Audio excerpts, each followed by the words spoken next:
that should guide you.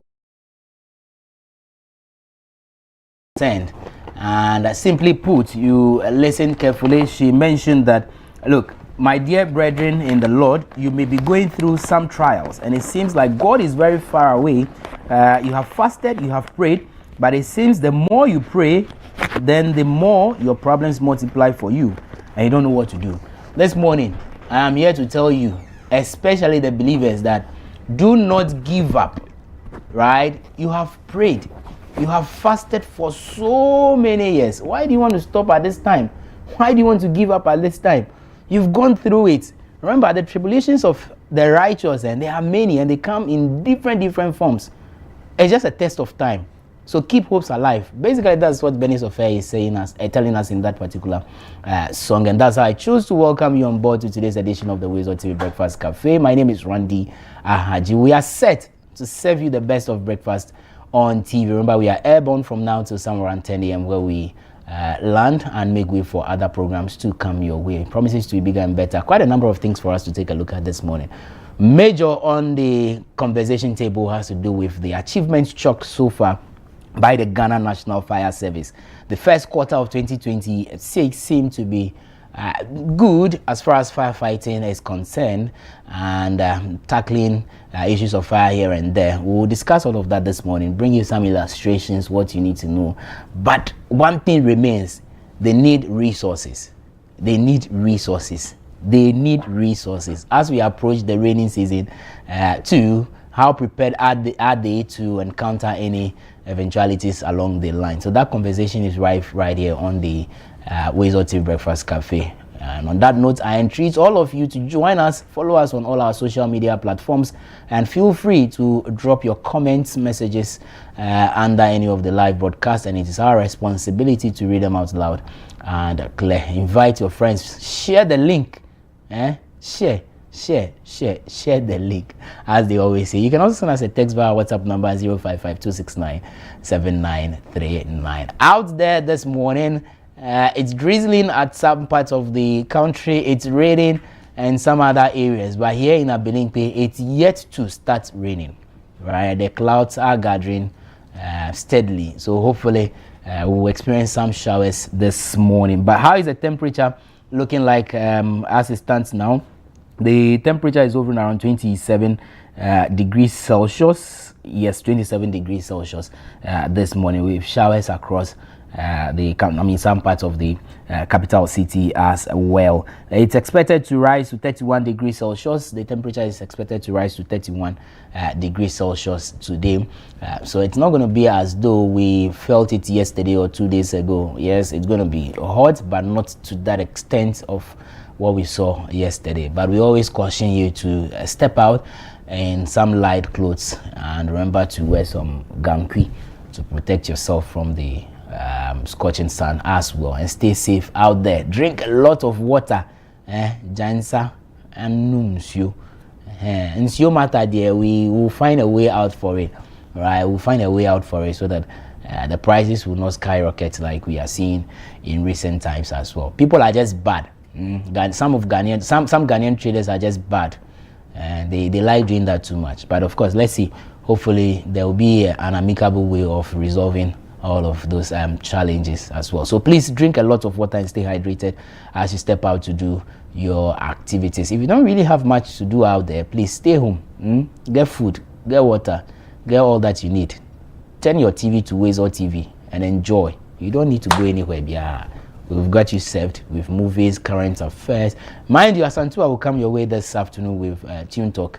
TGMS is just some 4 days or 5 days away. So stay at home. No need going out at all. And enjoy all the best content on TV right here on WoezorTV. But for us this morning, we are here to serve you the best of breakfast. The team is set for that as well. So stick and stay. Right after the break, I will introduce my co-chefs, and then we set the ball rolling. Stay with us. There is more after the break.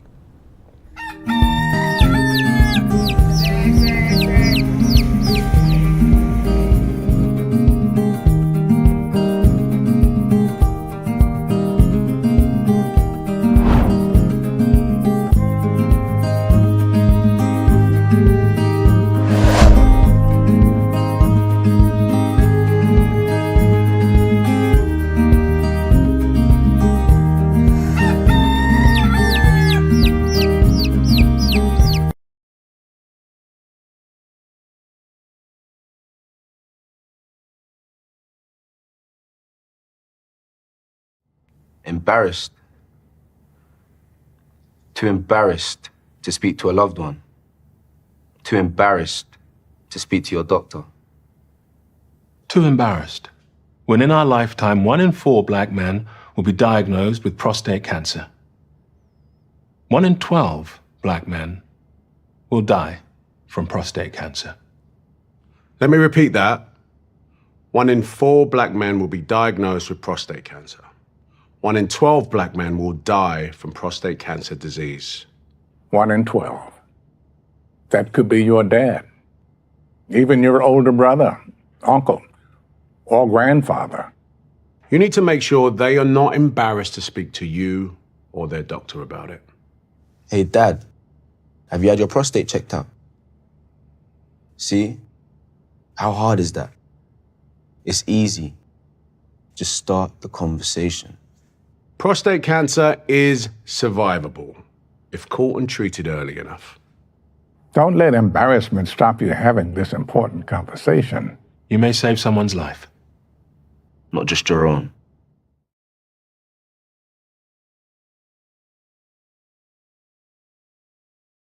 Gentlemen, I've got some bad news and some good news. Okay, the bad news is that your chances of getting prostate cancer are now just 7 to 1. In fact, prostate cancer is killing 1 man every single hour of the day in this country. Imagine that, 1 every hour of the day. But the good news is, we're forming a team to stop that clock. Men United. It's time men united together to fight prostate cancer, the way women have united against breast cancer. We need to get together and find a cure, as well as better ways to care for the 250,000 prostate cancer sufferers out there. Please, get on side and join us in the fight. Men United versus prostate cancer. We can win this.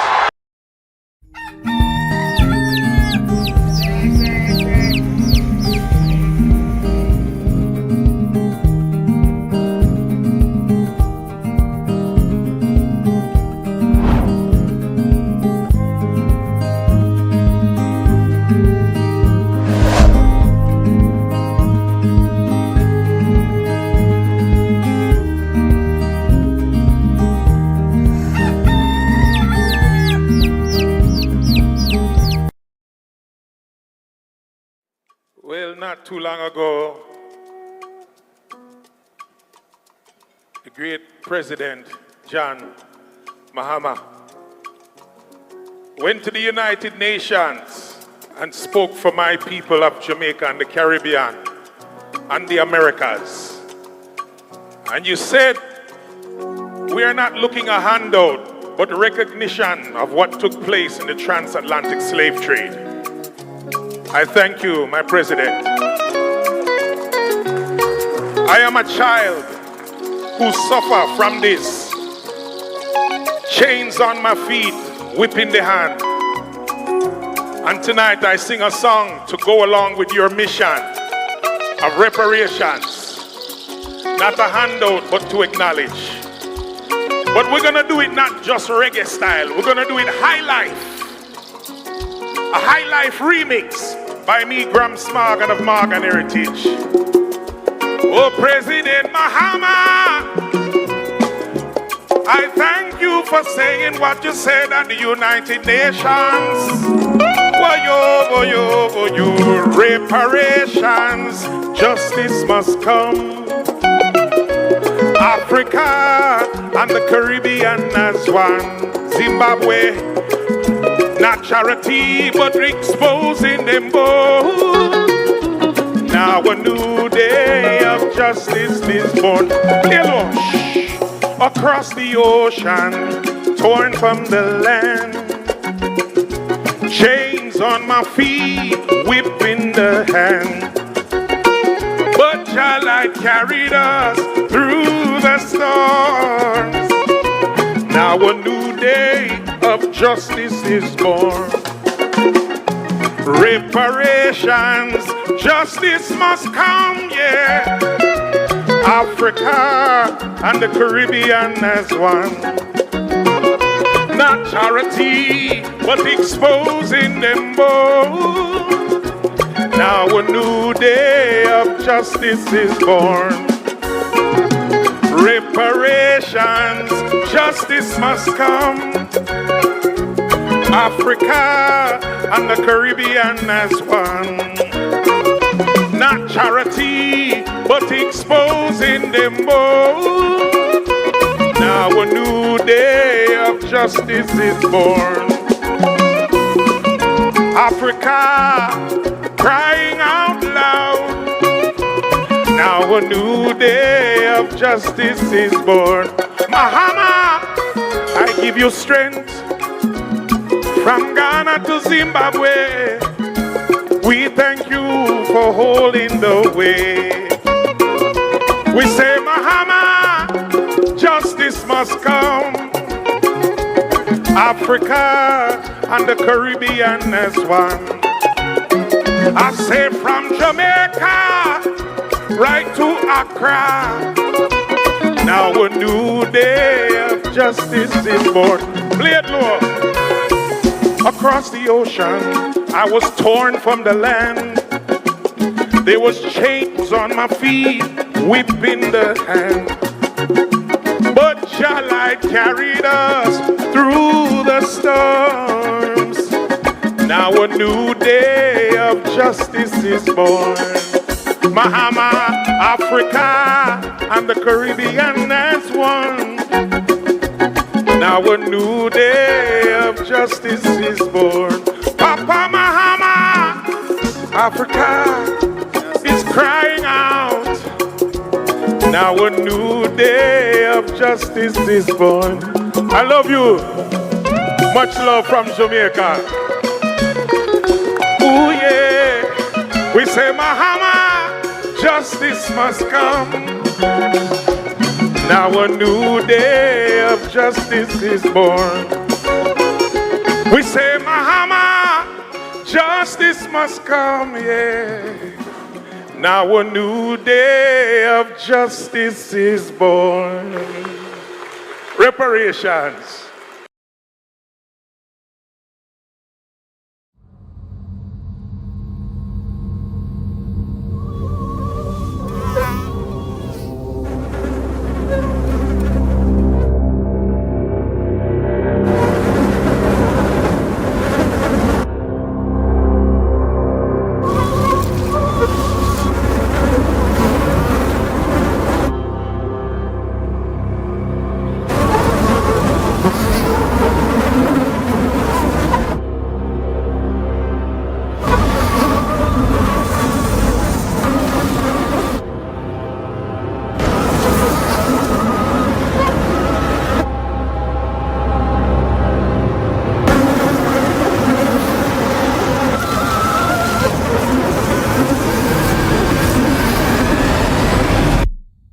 Or we can be the generation that ends it for good. Malaria must die, so millions can live.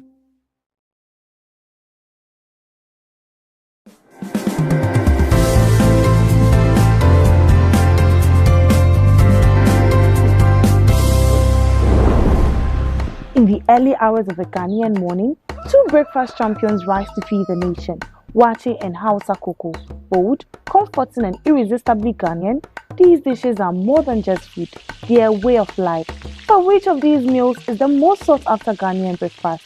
So, we head to the streets to hear what everyday Ghanaians think. My ideal Ghanaian breakfast is Wache. I mean, what else? It has to be Wache. Cocoa. Because as more than me, the person in the journey there, you do. Never meet me out. But community and Kukua, the Bambeti Martina, and Upasa Frugia, Santa Cra, Ariabasan. In the morning, I have to heat up before going to work. So I think when I take in cocoa, it gives me the morale to at least to heat up to go and work. Watch it because I can add more of protein to it. I like proteins a lot. So I'm able to add my vegetables, my salad, my meat, my sausage and everything. And it sustains me for a long period at work. Instead of cocoa that I'll take in the morning, I'll probably have to get lunch. But Wache can sustain me from morning to like say afternoon. And when I go home, I'll have my dinner. Checked in with vendors who serve these breakfasts daily and brought in a nutritionist to break it down.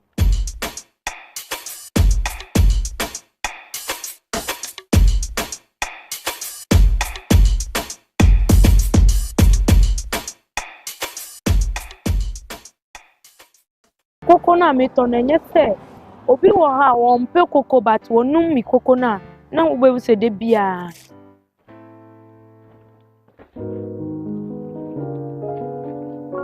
Eya mi manyamanu ekom cocoa ewo bebia. Obia lunkona lungu bio. Uche ma wu cocoa but obi mu obe chai lungu na wa ba wo. Wa wo she baby na wa ba beto because say na me ye no maybe a different she say obi je.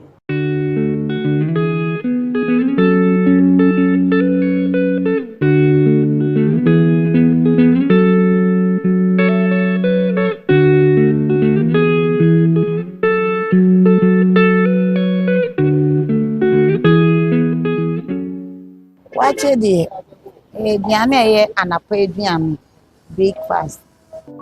E sorry anajo 11. Na ahmache 3. Ebedu ahmache 3 no. Na ni nyina ben. Till 4:30 na ye wa. Now that we know what your ideal breakfast is, what's your ultimate wache combo or your favorite cocoa pairing? So I like more protein and veggies.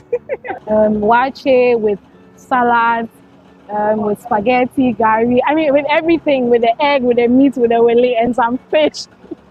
Maybe some sausage. I like my wache with spaghetti, egg, fish, fried plantain, and then sausage. If I get light cocoa plus kose, where they open up the bread, they put out inside, then I'm good to go. I think the leaves gives a different vibe. See, when it's in the leaves and then you spread it like that, then you see all the proteins on it. You are seeing egg, you are seeing fish, wele, yamade. I want to very sachet, so I'm seeing everything on it. But what are the benefits that these two options come with? We spoke to food nutritionist Nana Selwa. Let's talk about wache and Hausa cocoa as an ideal Ghanaian breakfast. Now we are going to look at it as to whether these foods I just mentioned is a balanced meal. Now if I take wache is made up of beans and rice. Typically, that is what wache is made up of. But then there's a combination of either stew and shito in addition. Others will add salad, spaghetti, some will have gari, some will add fried plantain to it, or even fried sausage. All these things are some combinations people have when it comes to wache. Now, talking about Hausa cocoa is made with millet, with pepper, ginger, cloves, and other spices based on how the one preparing it wants to make it. So if we want to talk about a balanced diet, wache having its beans and rice factor gives us proteins and carbohydrates there. And adding the gari, the spaghetti, all these are carbohydrate sources, so they add carbohydrates again. Now when we talk about sausage, fish, meat, these are protein sources. So for a typical Ghanaian wache combo, I would say that wache is a balanced meal. Hausa cocoa on its own has millet and the spices. These spices are good sources of antioxidants that are good for our body. Now the millet is also a carbohydrate source. So with Hausa cocoa alone standing, I wouldn't just call it a balanced meal. But what comes with the Hausa cocoa? Some would add kose. This kose has beans and is also fried, so it introduces protein into the diet and a bit of fats and oils there. Beautiful submission from Nana Masewa. But who cares about science when you are hungry? Me, if I take cocoa there, that will boost me the whole day. If you get a good wache, Charlie, stop. Minu cocoa, the same. Minu cocoa, oh, mbeti mate na hosa, mbeti mate na mamusa. Up to Uya, Anna, and Numere. Cocoa is, I don't know, it's kind of bland. Sometimes if I take cocoa, I'd sleep. But if I take wache, I'm prepared for the day, I'm prepared for battle. Whether you are digging into a spicy plate of wache or sipping warm Hausa cocoa in the morning, one thing is clear. Breakfast in Ghana is more than just a meal. It's a delicious ritual. So what is your pick?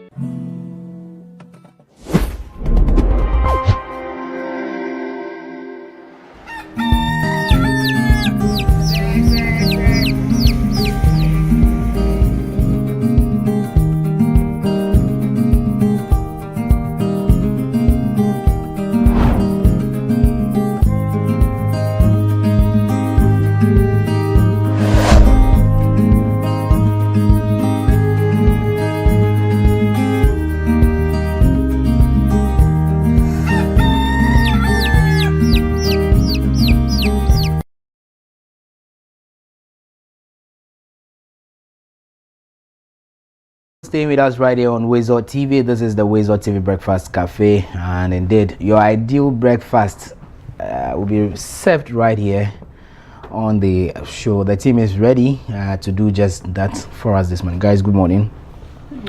Good morning. Morning. Karen, this your Fugu day. What's up? It's a Fugu Wednesday, bro. I know, right? Yeah, bro. It just feels like the steam around that is down. And I don't think so. People are not necessarily talking about it, but it happens.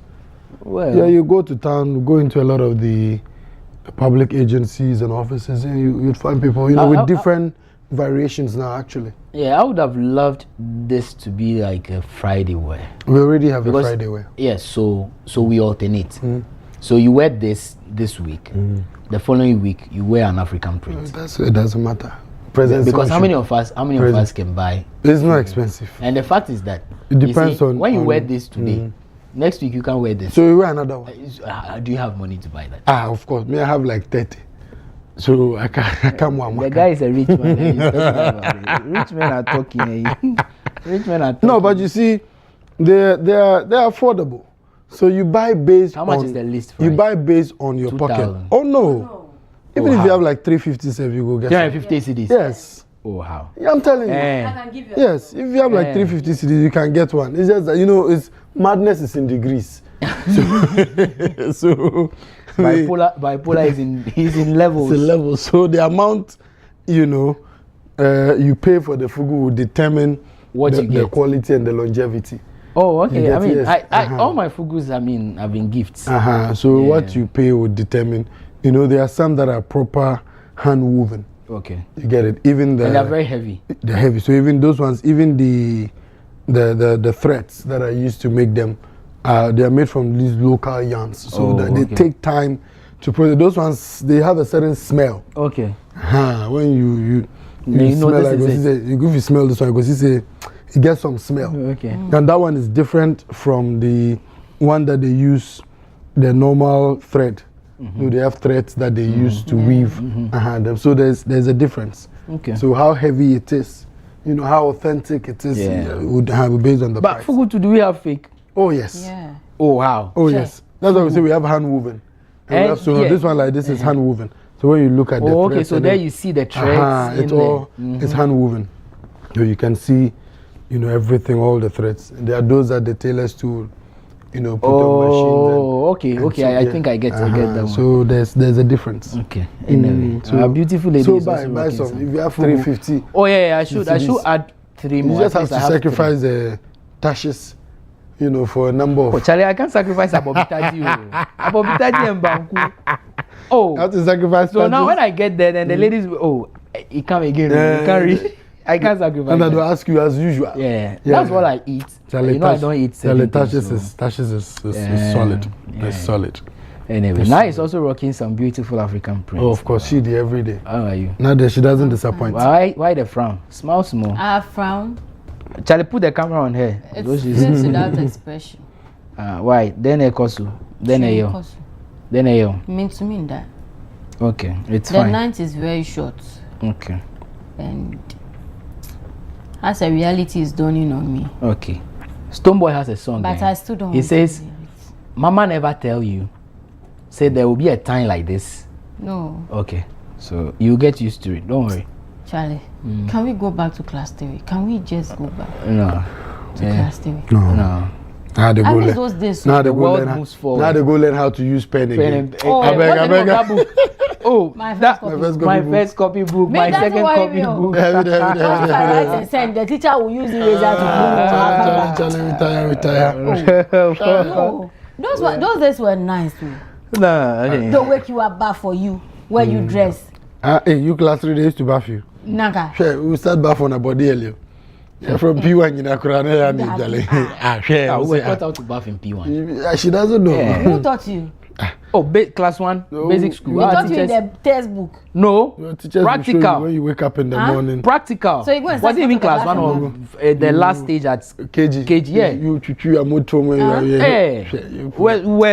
We're taking through it. This guy's a DB. No, we stood outside. This guy's a DB. Which one is no? They will bath you again. Yeah, DB. Oh. Yeah, DB. We're taking through practicals. DB, you didn't go through the struggle. Who told you? No, you didn't see the struggle.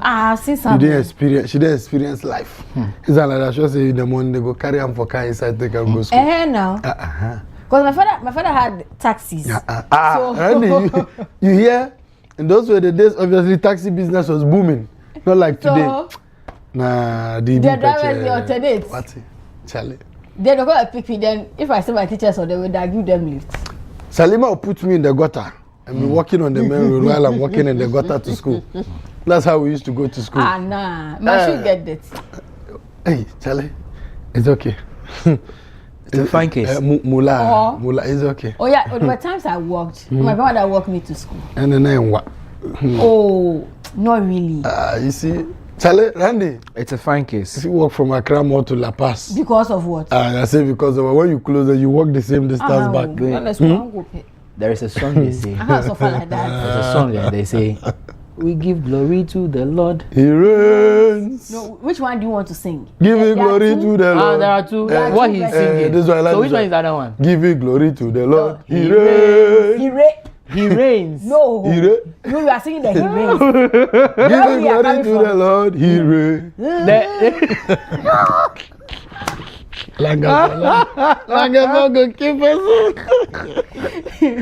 Charlie, my guys. Why do you know that woman? No. We met her. We met her recently at No, yeah, we met her at the park, the Independence Square. I know one. The woman who sang Koichi Kakra. We met her. Which of the was it Independence Day or one of them? Yeah, but we met her at the square. I remember. Yeah, you remember? Yeah, I think it was during the funeral. Okay, for the gallants. Yeah, I remember.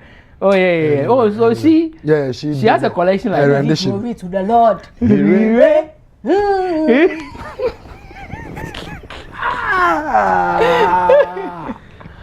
Okay. You guys, you're a lawyer. Are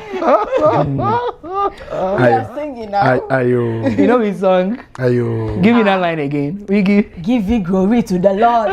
He reigns. Give you glory to the Lord. He reigns. The harmonization He reigns. Give you glory to the Lord. Charlie, I'm not in a good mood anyway, but there is a particular issue I want us to talk about now. Sure. And I'll start with you on that one. Celeste, I don't know if the video is ready. If you can play that video whilst now, and I want you to add the tone to it because it's not a good news. Abainbi, your catcher will say, Koye Juma or Galamsey site. Make sure say Galamsey nu ya jai. Ya pon omu yebio. Oma pon Galamsey nu. And say that's the target. Say by this time, by that is why they are sent there. Say omu make sure say adenu omu stop it. But camera capture abainu. Say abainu waji baby. What I say? Waji idea. Charlie, play the video for me. But basically what I'm saying is that so that is it. This came up, I think, over the weekend or so. We didn't have much time to talk about it. So it is alleged that in this video, the young man there took something and allowed Galamseyers to continue with what they have been doing, the illegality that has been perpetrated on mankind. Right? Now, your take on this. You know what? Some of these people, I don't know what to do to them.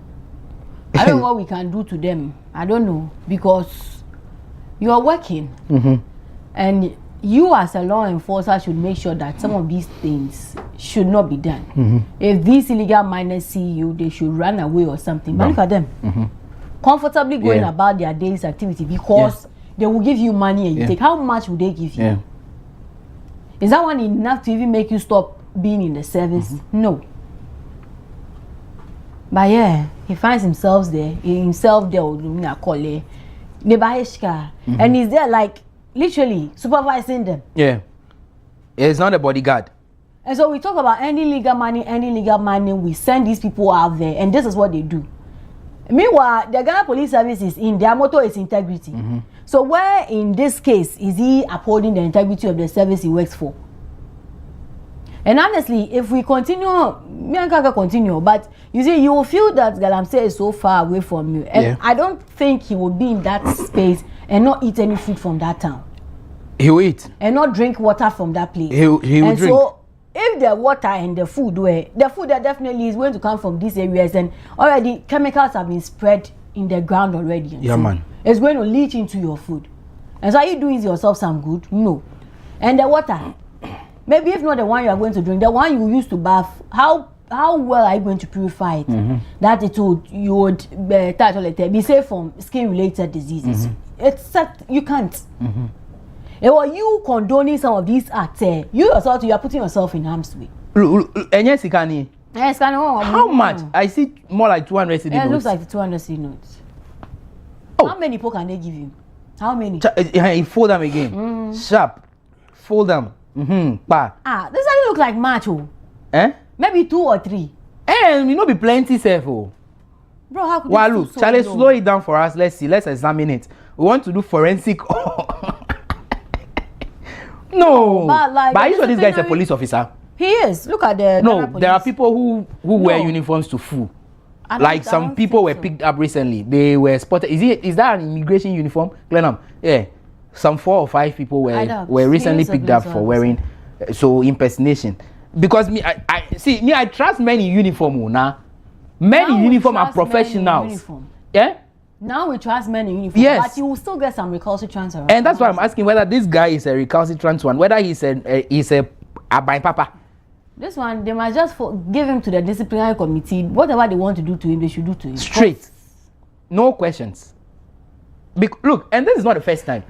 I have seen a video some time ago, and before Karim comes in, I have seen a video before where the Galamseyers held a police officer to ransom. Why? Good question. I mean, he's part of them. He's complicit. So I think the people were asking why he came on a patrol with other people to that area. Oh, they nearly beat him up. He was on his knees begging. They took his gun. There were 2. That one they were using the patrol car. Oh, I don't know if you guys have watched that video. Yes. I think a year or 2 ago, if my memory serves me right. Not a fresh video though. But at the Galamsey site, the guy, the ringleader was like, I think they even slapped him or something. He was, police officer virtually was on his knees, begging the Galamseyers, people who you should rather arrest. Kochi Obia, share now, yeah. And that is what happens when you are complicit.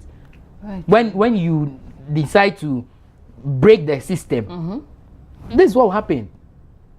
You are supposed to ensure that these people are arrested. Yeah. Now you have taken money and you are working on. What if they even shoot you? Because they know you will go and come back with what's the name? Backup. Or you go and report them to other people. Then your other squad will come now because they are there. What if they harm you? I feel it's even risky for him as a person. Very true. But for him to be there like this and take the money and food, that means he's been there several times. Oh, and he's the watchman. When they say someone is a watchman, you understand? The country knows. Yes. And these are the people we trust. Yeah. These are the people we give. Police is your friend. Thank you. Anunye, police is your friend. Anunye, bring the video again. Let Karim pass his comment on it. Bring the video. Let the world see the man. Let them see him. Yeah, this is the man. Allegedly, he is still going through investigations anyway. Ooh, name and shame. Because, look, the thing, they worry all of us. The people who eat acheke. And that's why I don't even eat it. I don't even know what it is. But that is the favorite of some people. Bro, now we can't eat. How will you eat? Drinking water. Also for see, Galamsey namu yenu. Emma say, baptism no, nsiono amundi ye baptism no. Nsiono ase. So baptism too, we can't do again because of Galamsey. You're going. Karim, you're going. Andy. We'll open the phone lines pretty shortly though. We have always made it clear that it is the greed, the selfishness, and the wickedness of some of us that is causing this country not to develop. People are given roles to play. People are given jobs to do. They are entrusted with the lives of Ghanaian people in their hands. And in this case, I talk about our security agencies. I talk about our, health workers. I talk about our public servants, civil servants, our politicians, and what have you. And when a lot of these people find themselves in these places, it no longer becomes about the Ghanaian people and the work of service that they are supposed to do for the people. It becomes about what they stand to benefit individually from the roles that they occupy. And that is the key reason why our country is failing to develop at the rate it is expected to develop. Even though we find ourselves 69 years after independence. There are many countries that we started before. You can talk about the Malaysias. You can talk about the Singapores. You can talk about Rwanda, war-torn Rwanda today. It's a country that Ghanaians will travel to and say, hey, Rwanda. Ahaya, genocide. Before 97, 98, Rwanda was nothing. Rwanda started rebuilding after the genocide around 97, 98. Today, just 28 years, look at what Rwanda has been able to turn their country into. And we've gained independence for 69 years. Next year, we are going to be 70 years, Randy. And look at us as a country. That individually, within ourselves, we are so wicked and greedy and selfish that we are never concerned about the collective good of the country. It's about everybody's individual benefit. Such that when I get into public office, I've been entrusted with a position to work in the interests of the people of the country. I'm no longer concerned about the interests of the people. I'm now concerned about how I can level up so that the challenges that the people face in the country no longer applies to me. So if I'm put in charge of a situation like Galamsey and I have to end Galamsey, I'm not concerned about ending Galamsey for the majority of the people to benefit. I'm concerned about how can I level up so that the effects of Galamsey does not reach me. What that means is that I must steal enough money to be able to import water from abroad. I must steal enough money so that I can go and eat in first-class restaurants that I know that they are using imported water to cook their food. I must steal enough money to be able to take my kids abroad, my wife abroad, so that whatever challenges are within the country, those challenges do not affect me. When that happens, these are some of the things that you see. So when I hear people complain about Ghanaian politicians and Ghanaian leaders and people, I laugh. You know why? Because the leadership of any country is a replica of the people in the country. So if our politicians will do abroad, it is because if we get an opportunity, yes, you be abroad.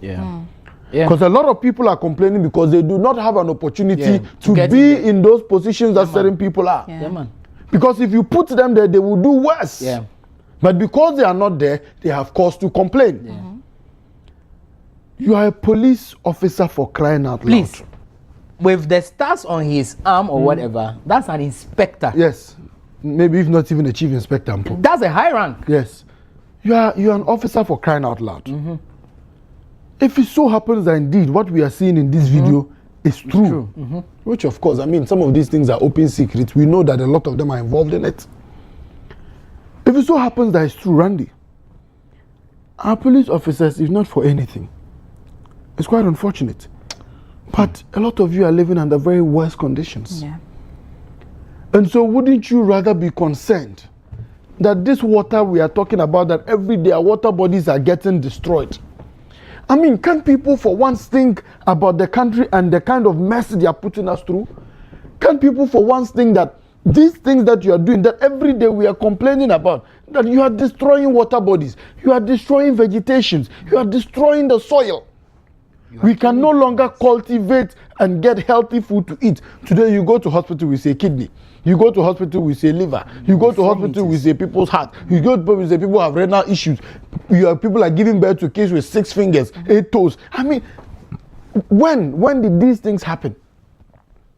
Then when we get up, we want to blame it on superstitious things, on witches and wizards, on Satan. Meanwhile, Satan is sitting there. Ding. Oh. Meanwhile, the village witch that you are complaining about doesn't even know that you exist. And we are causing all of these mess against other people. Then we benefit from that. Look, you see, witchcraft is not only about flying at night. It is not only the people who fly at night that we call witches. If you are engaged in galamsey, you are a witch. It's as simple as that. If you are engaged in galamsey, you are a witch. If you are engaged in bribe taking at the detriment of other people, you are a witch or a wizard. What kind of country are we building? What kind of country are we developing? Karim. The government has taken so many steps, Randy. The government has done so many things. Talk about NIMOS, talk about Arscom Depot, how do they call it? The cooperative mining thing that they are coming up. Talk about all of these initiatives like Blue Water Guards and what have you. Then the people that are supposed to enforce the law rather find themselves complicit in the act. The last time Pakwesi Shandov sat on TV, he talked about it. That you have police people involved, that you have chiefs involved, that you have journalists involved, that you have politicians involved, that you have men of God. Recently, a Pentecost pastor was arrested, an elder. That you have men of God. Oh, let's keep it as an elder. Yes, it was an elder. You have men of God, Randy. So these are people who are supposed to live an exemplary life, set an example, who are supposed to safeguard and protect the interest of this country. They themselves find themselves involved, deeply rooted in galamsey. How then can you fix galamsey? Because case in point is that when somebody is arrested, you find chiefs come and beg for the person. And the galamsey is happening in the backyard of the chiefs. So the chiefs want to tell us that they do not know that galamsey is happening. They want to tell us that these galamseyers don't come and pay dues to them. Is that what they want to tell us? That the various police commanders across the various districts where galamsey is happening, they want to tell us that their intelligence is not able to pick that galamsey is happening? That the galamseyers don't come and give them money behind the scenes so they protect them? Is that what they are telling us? That the politicians, the DCs, the MCs, the ministers, the MPs from these areas want to tell us that galamsey is not happening? That they don't know it's happening? Recently, some boys were arrested in the Ashanti region, pretending to be national security guys. And what do? They go to these galamsey sites, pretend that they are national security guys, and they take money from them. No, but you see, that raises concerns and questions about our security apparatus. That's what I'm saying. So my point is that, did we ask people to vote for the government today so that they will come and kick the MPP galamseyers out so that their boys can also take over? Some of these things, we must talk about them dispassionately, devoid of partisan politics. Because when the water gets bad, we will all drink it. When the soil gets bad, we will all eat from that same soil. And you see, the people that you are protecting and doing the work for them, because we know as a matter of fact, a lot of the people that they arrest, they don't have power. Today, if you want to go and do galamsey, how much do you rent an excavator a day? You want to tell me that the boys that they pick up, those boys have such money to be able to rent an excavator a day? No! So why are we not going for the kingpins? Why are we not going for the ogboros?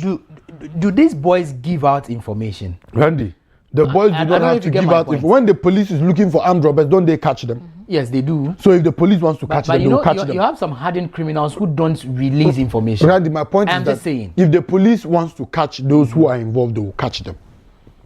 Who gives clearance for the excavators to come into the country? All those previous excavators that have been seized, where are they?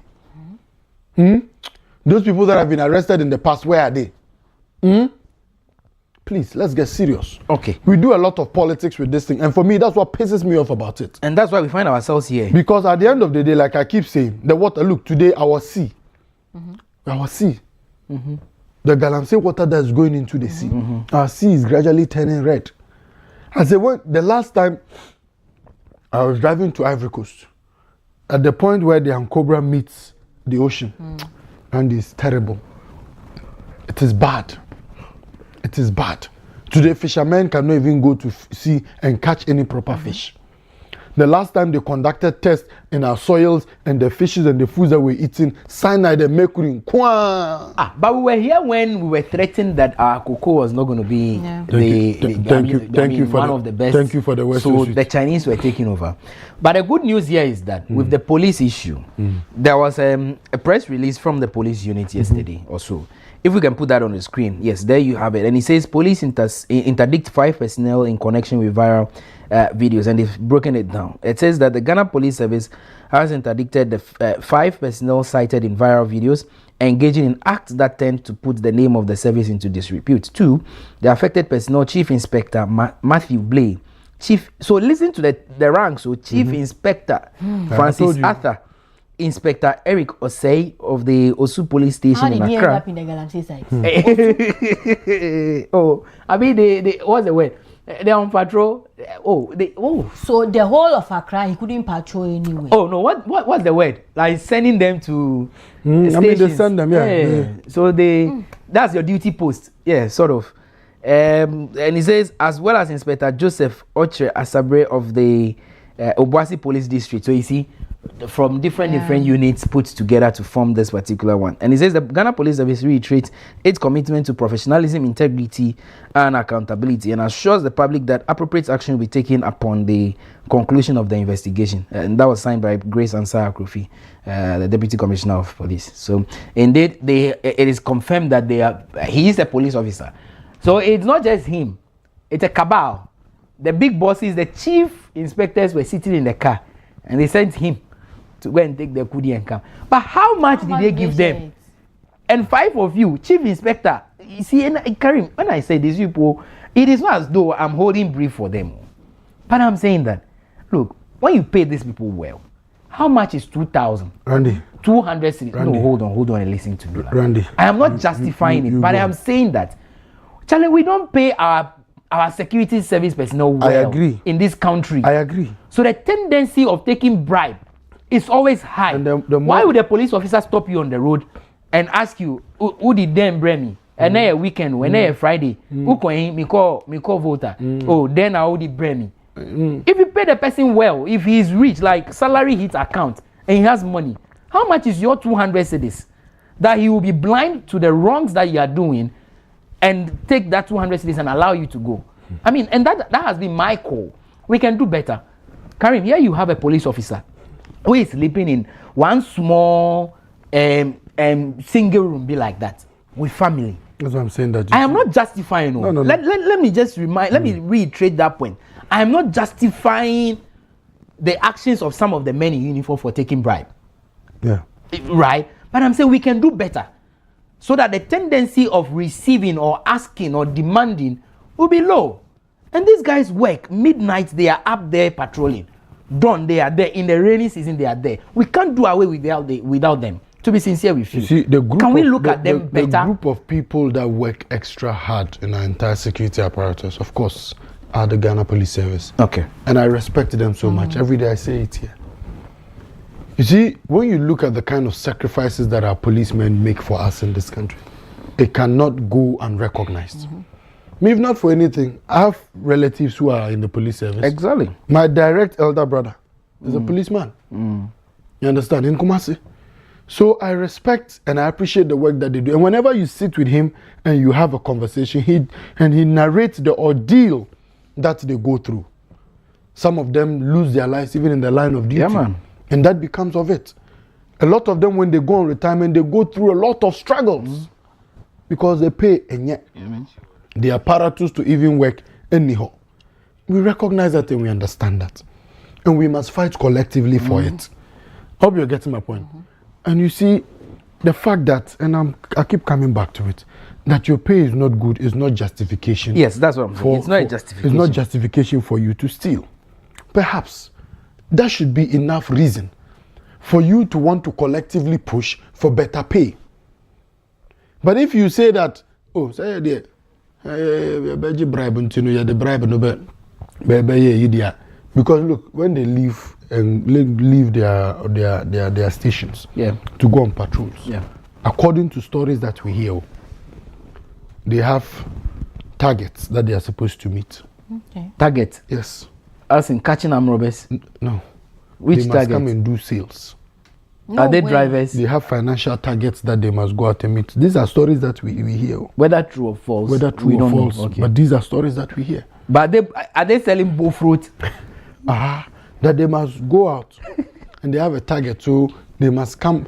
In fact, I'm even told that their cars, they have to fuel the cars that they used to go on patrol themselves. Why? Yes. So that's why sometimes when you meet them on the road, they even beg you for money. Oh my God, you better fuel. Yes. So we must do better for our police service. When you go and see where they sleep, now have you been to a police barrack before? This is the size of the room. You see from where this LED to this pillar, like that. Streets. Yes, that's the size of a police room. 1 bedroom, kitchen. Maybe Clenham can corroborate what I'm telling you. Oh, Clenham, Clenham's that's what I'm saying. Big man. That's what I'm saying. No, I mean, obviously big man, so he started. He enjoyed. He started. Oh, okay. He went through the runs. So when you go and you see the policeman's room like that, then they have to cut a small part for their kitchen. Yeah. If they have 3 children, 4 children, they all sleep in that cubicle together. That is why when you go, you find their fridges and freezers lined their up, couch lined up outside. Randy, it is sad. It is. You can't walk in their rooms. No, you just open and climb bed. Then when you wake up in the morning, you open and get out again. As for the bathrooms, bobo. So we must do better for our security agencies, especially our police. Yeah. Especially our police. But you see, they too must talk. When you keep quiet and you don't talk, I think it's part of then you want to say that when the military working, whatever. No, you see, don't talk. Their commanders must talk. There are a lot of things that happen behind the scenes. And they are quiet. Do you know why the military keep getting salary raises? Okay. There are lots of conversations that happen behind the scenes. So the police must talk. Perhaps they may not talk because they know that, well, if they go out, the sales they'll make is better than the salary they take. But mind you, not every police officer goes out though. Granted. But at the end of the day, when the sales come. So then you see, it is how you, in every human institution, okay, it is how you position yourself that will determine if you will eat or you won't eat. I hope you're getting my point. I feel you. In any human institution, it is how you position yourself that will determine whether you eat or you won't eat. They can block you but not turn you on. You understand? So you become virtually useless. Yeah, you are plugged in. But that is why some will go for peacekeeping, some will never go till they retire. You understand? Some will get promotion, some will never get till they retire. But all of those are the challenges within our public sector that we must look at. Randy, but on this matter of Galamsey, you see, we must not allow it to fester. The reason why the SWAL government was kicked out was largely as a result of Galamsey. They did not take as many steps as this government today is taking. And like I mentioned, blue water guards. Like I mentioned, look at the number of forest reserves that we've been able to reclaim back. Okay? That we've been able to sack these Galamseys out and reclaim. We've taken those forest reserves back. Talk about, what's it called, NIMOS, and what they are doing. But we must not allow a few bad nuts. We must not allow a few bad nuts to hurt this fight against Galamsey. For me, that is my worry. Because when the water gets destroyed, Ebia, me, I always work with my passport. Ebia, I can buy ticket and go and be hustling in Dubai. If I have to go and be a delivery motor rider, where I know that, and you see, that is even the interesting thing. Desert countries have good potable water. Then we that are here, that God has blessed us with everything. Everything. You don't even say anything. Everything. Everything. See how we are struggling. Bad mind. Bad mind. Greed. Peseminkuminya. Yes, greed. Oh, okay. Yes, selfishness. Okay. That is what is worrying us in our part of the world. That we are so wicked. We are so greedy. Once we are benefiting there, forget everybody. Everybody can die. Okay. Guys, hold on. We'll come back and continue this But let's take a quick break. When we return, we'll activate the phone lines for our viewers to also join. What do you say about this particular video that went viral? Yes, the police, they have issued a statement on this. We've seen it over and over again. Statements here, statements there. But the people still go there and do that nonsense. Right, let's take a break. When we return, we'll hear from you, the viewer, as well. What do you think of this particular incident? Stay with us. There is more after the break.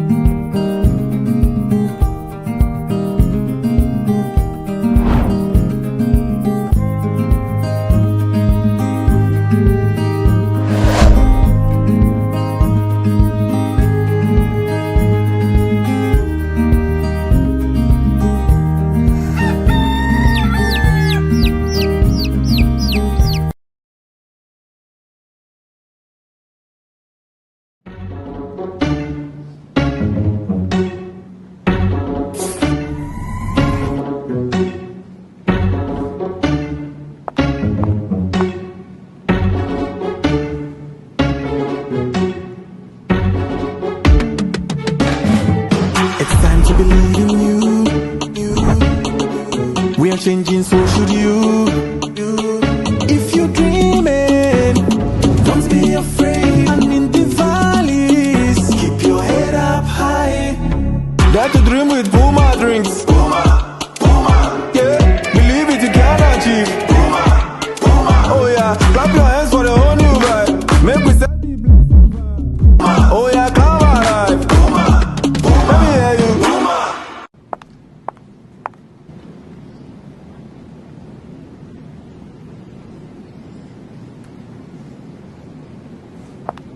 Puma drinks, a whole new vibe. Another quality product from Casa Precon.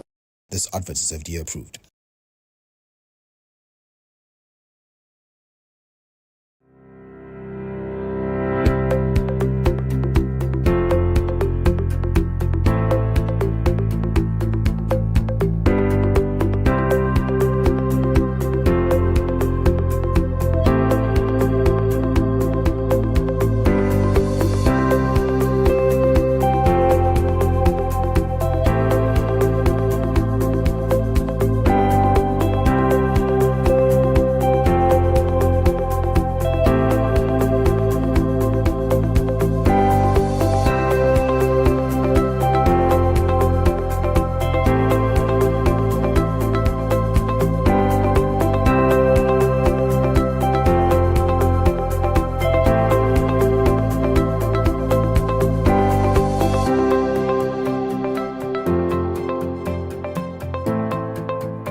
We can be the generation that ends it for good.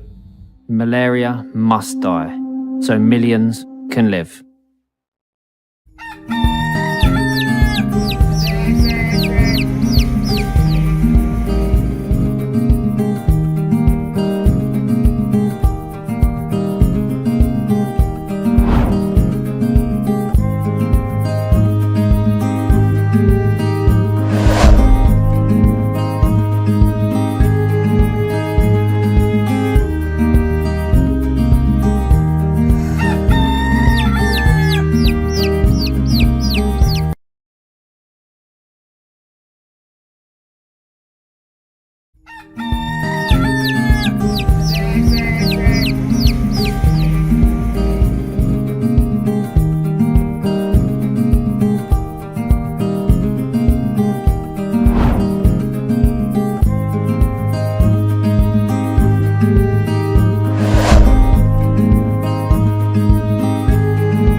weapon fashioned against me shall not what?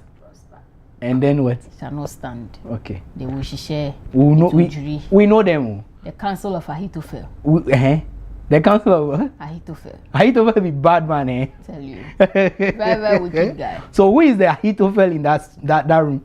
Selah or Ni? Steve. Okay, Steve is Ahithophel. Let's give Ahithophel and his friends. And his friends. Okay. Anyway, guys, welcome back. I am David. My dad is called David anyway. Your dad is David. Yeah. Karim but he doesn't Absalom. write that. Which one? Who is okay? You are older, so you are David. Karim is Absalom. Karim is Absalom. Yes. Who is Absalom? Absalom, the rebellious son of David. Oh, there is an Absalom in the Bible? Yeah. Absalom. I think I would have to read about that. Yeah. pastor is I've never heard of Absalom. Oh, Absalom. Yeah. When people rebel and they say, I wanted to Which say of the stories in the Bible does he appear in? Where? But when you read about David. Kings. Yeah, First When you read Kings about in there. David, right? Yeah, so when I read First Kings. Okay. And start Absalom. from chapter 1 going. Absalom. Okay. Brother Absalom. That guy is a very bad guy. Okay. Charlie, he worried his father. He worried the man. A conversation we'll have another day anyway. But let's hear from you, our viewers, on the conversation we had earlier with the viral video where a police officer is seen purportedly receiving some kudi. Yes, the police issued a statement on it. Investigations are ongoing. But what do you think about all of this? The fight against Galamsey. Are we really on track? Because these are the people we have given our trust and confidence that they will help fight and win this. But it be like them now, rather they turn around. They see he is giving direction to Konise. Hey, you know, and so I keep asking myself now, Karen, who tells them when the other group, like the main guys, are coming for the operation, the military guys, the Naimos guys? We heard report that the Galamseyers run away. Who gives them the tip off? Intel. Who gives them that intel? That Omumba no Antijuani. There's always a Judas somewhere. Where does that Judas hear that intel from? He is with them, Abby. That is how sad the whole situation is. And if we are not careful, this fight will be fruitless. Yes, Naimos together with government, they are doing so well because you have a conversation with Shandov. It not be joke. They don't even sleep. The minister doesn't sleep. He is having sleepless nights because he has a role to play. Forget, it's not just the natural, what's the name? The lands and natural ministry. It's not just for Galamsey. Yeah. When the president went to Keta, you saw him. He was there. So it's not just Galamsey. But it looks as though everything now he's doing is focused on Galamsey, and that is what is giving him the sleepless nights. And I mean, why, Karen? Should we get to the point where that declaration will be made, a state of emergency? We really have to. So such people will easily be arrested. No need doing any investigation. Straight to Nsawamla. Nkusiaga. We are sure. I'm telling you, it won't change anything. If a state of emergency is declared, it won't change anything. Why do you say so? Yeah, why do you say so? It won't change anything. Because it is the same people who will be responsible. It won't change anything. You know how 9 months operate? They change. Randy. They move the people. Yes, because I have to move you for somebody else to come and chop. Nkosiaga. Abai no they catch Abai. Oh, master. No, but how? Now, which group is this? Is this just the normal? Remember they took off the IGP's group. Then now NIMOS is what is leading, more like the official task force for the fight against Galamsey. This guy doesn't look like a member of the NIMOS. No. So where is he coming from? Who is he? And for what? And whoever sent this guy, where are they coming from? And police officer, security man, you are so much unconcerned about your environment. You are not aware that anybody would record. How lazy can you be as a security officer? Look, this one was recorded by one Galamsey. And we are not ready to end Galamsey. We are not. Why do you say so? After all of the lives that we have lost, starting with Major Mahama. Starting with Major Mahama. Then the unfortunate loss of the lives of the fallen 8. And many other lives that probably we do not even know. many people who are suffering from kidney diseases and liver diseases in our hospitals that we do not even know. If we really wanted to end this menace, Captain Mahama or Major Mahama's death should have been the first trigger. Should have been the first trigger. And for now, you see, I don't even want to believe that he was lynched by townspeople because they suspected he was an armed robber. No. Now I have every reason to believe that he was intentionally killed. Yeah. Because of Galamsey. And why? Because he wanted to stop it. I hope you are getting my point. So we are not ready. Not because the government is not ready to do the work, but because the few people who are supposed to give their commitment, and I've mentioned a number of people. I said if the chiefs in Ghana want to end Galamsey, they will end Galamsey and nobody will cough. Nobody will cough. So, like you mentioned, you are plugged in but you are not switched on. So everything that we are doing, NIMOS can do whatever they want to do. It's an exercise in futility. Because the greatest beneficiaries are not willing to let go the loot that they get. Yeah. Okay. Anyway, I think we have a first caller. Let's hear from the person. Hello, good morning. Good morning. Yes. Please, can I speak to Okay, yeah, first saying. If I'm sorry, for me, okay, winning baby. Baby, I will jinanu lower volume nu kakra. Sound be wo che and lower nu kakra. Okay. Hello. Yeah, yanti. Okay. Yeah, okay, yanti. If I talk, so share na me program so na I say Galamsey side na mpacho onkomo be na ekoso. Police be a video be yadi two screens so police be ana aban be say or Jessica or Galamsey as well, but allegedly investigations cause so anti enu na discuss yeah. Say me kakra me kan say the oko osino any saman atem osino any saman kono Galamsey also kwan no pa na Galamsey also kwan no but obo say e be say be Galamsey boys see ya dem kono ase o mo 1 minute 2 minute no masan aba osino me be kan osino atem saman atem on American osino area ho you better have a look at Bukam. I to be by the way of Bukam. Just 5 minutes straight with both of Masaya back. I can pass out more media from woman in Coxa area of an American. Aha. Message to my yo, yeah, that's it. Because okay. Yeah, that's it. All right, let's hear from you as well. What do you think of this video that has gone viral since? Fortunately, the police they have stepped in. They have issued a statement. The officers are interdicted. Investigation is still ongoing. But what next? Yes, whether sacked or not, what next? Do we still have some of these people in the service? How will the police, as an institution, clean their names from some of these things? Because it has always been the case. Sooner than later, what's the name?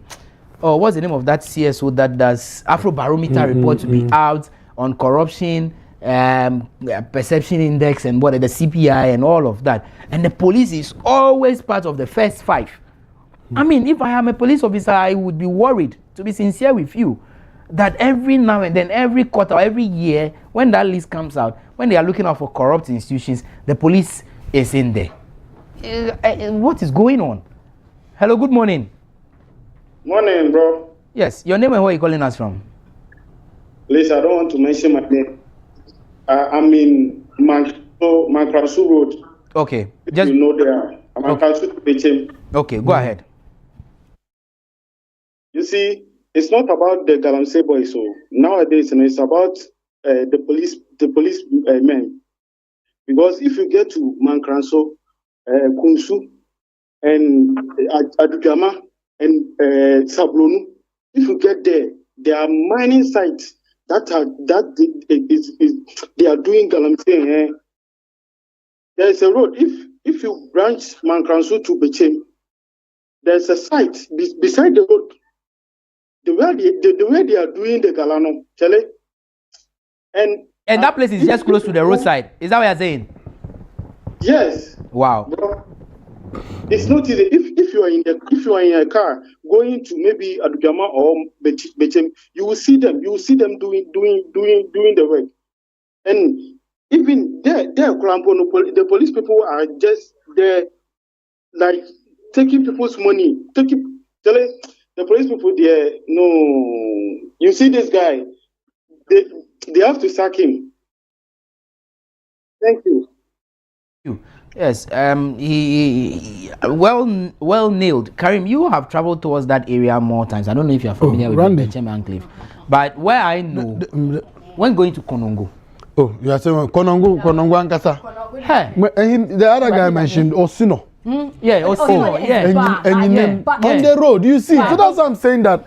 Do the chiefs want to tell us that they don't see, that they don't know that these things are happening? Are they blind to it?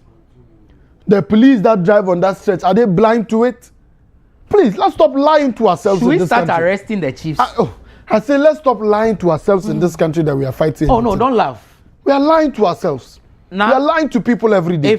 Karim, the reason why I'm bringing that is that if your traditional area is always in the news for the bad, that every day Galamsey is happening in your area, the chief has a role to play. That's what I'm saying. That no chief, he will go after the people in the forest. No chief living. I don't know, but I mean, with all due respect, living in a Galamsey prone area can tell us on they don't know. That he doesn't know. There are towns where Galamsey is not happening because the chief stood up. Exactly. You understand? And mobilized community boys, and they've created their own community watch, and they said that we will not allow Galamsey to happen in our community. Not today. And it is not happening. So no chief can tell us that they don't know it is happening. Please. Okay. There is another caller. We'll come back to that. Good morning. Good morning, Mr. Randy. Yes, boss. Please, your name and where you calling us from? Well, I'm James from Kumasi. Okay, James, let's hear you. Well, this issue about police involving in Galamsey sites and so forth and so on is a thing that's happening all across the country, because police will come to your site and start demanding, give us this, give us this, give us this, like this. Maybe sometimes if they met Chinese people or that one there, they are finished. They will say 30,000 or 20,000 before they can leave the Chinese, or else they will deport the Chinese man. You have no say than to maybe bribe him not to take that Chinese man out of the site. So this thing is happening everywhere. I was once working at the Galamsey site. So we meet so many issues concerning police people. Even police people have this car, low bed. Police people have low bed. Sometimes we go to them, take low bed, load excavators to site. So this issue, this Galamsey issue will not stop. Okay.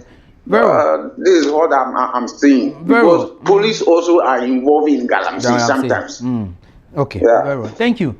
Thank you so much. And just as you mentioned, Karim and Karen, the excavators are not beds. They are not ants that we can't see. Yeah. They are not even land cruisers that you say they just pass and you see one of those pit stack vehicles. Yeah. These are very big machines, earth-moving machines. And if you are moving it even from, say, the CP junction to here, it will take more than 10 minutes to drive all the way here. Hello. Hello, good morning. Good morning. Please, your name and where are you calling us from? Yes. My name is Fadechu. I'm calling from Tama. Okay, let's hear you. Yeah, I'm one of Democracy Hub organizers here. Okay. Yeah, we have been to this Galamsey site so many times. Okay, before democracy, we do any demonstration. We always visit Galamsey site to pick the sample of the waters at Galamsey site. See, the police, even the police that they sent from Accra to the sites, the moment they move from Accra to Galamsey site, the instruction they give them from Accra, the moment they get there, the instruction changes. The chiefs, they are involved in Galamsey because once a while they were trying to silence us. They give a chief's number for allocation of a site. I still have those evidence my pen drive. I went to meet the chief. I discussed everything with the chief, and I report the chief. That's Abinasu. Okay. So all the chiefs are involved in Galamsey. The pastors, some of the big pastors we know, they are involved in Galamsey. Even Otunfo is involved in Galamsey. Hey, please. Because you can't tell please. I bet you. Please. We beg you. An assumption cannot be taken. Why? We can't explain. We can't explain. Let me just say that those views are his personal views, not ours. We distance ourselves from that. And all of that are based on his assumption and allegations. I mean, not ours. Okay, please. When you call, yes, we know how angry and frustrated you are about the situation. Just like we have also, spelt out our feelings. But we were very careful with our choice of language. I don't know how that word is said. What do you want to say? Like yesterday, like hey, let's try hard. But there is another word like that now. I don't know if it is gan or tree. I don't know what I keep hearing though. From Femodimpa, Femodina. Femodi is gan. Famous steady. I know famous steady. Anyway, whatever. Please, let's be very, very careful with our choice of words when we are expressing ourselves. We beg. Okay. All right. So let's pick two more calls, and then I think we can wind up this segment. Good morning. Good morning. Boss, your name and where are you calling us from? My name is Nana Kojo. Okay, Nana. Let's hear you. Yeah. There is this road around Tapsona going to Lagos. When you get there, the roadside, Ankasa, you see Galamseyers mining there, doing Galamsey. And whatever Karim is saying is true. The chief can't say they are not involved in it. If, let's say, they want to end the Galamsey, they should start from the chief. Because they are the ones who give the lands to the Galamseyers. You can't tell me that I'm a king here or I'm a chief here and someone is doing something bad on my land and I'm not aware of it. The kings have percentage in the Galamsey. So if they are going to fight the Galamsey, I think they have to start with the chiefs and the kings. And this policeman standing there taking the bribe, no? I'm not sure this policeman earned less than let's say 4,000. This man is a chief inspector. Looking at the bag he has on his shoulder, he can earn like let's say 7,000 and above. So this man is a greedy man. And personally, this man is a greedy man. Okay. And he's a witch. It's a wizard. Okay. So someone like this needs to be prosecuted. And he has to be sent to prison to serve for like 20 years. Thank you. If this was JJ's time, this man should have been killed. He shouldn't be wasting his time walking around. There's no need for investigation because you taking bribe, meaning this is not the first time he has been doing it. He's been doing it every day.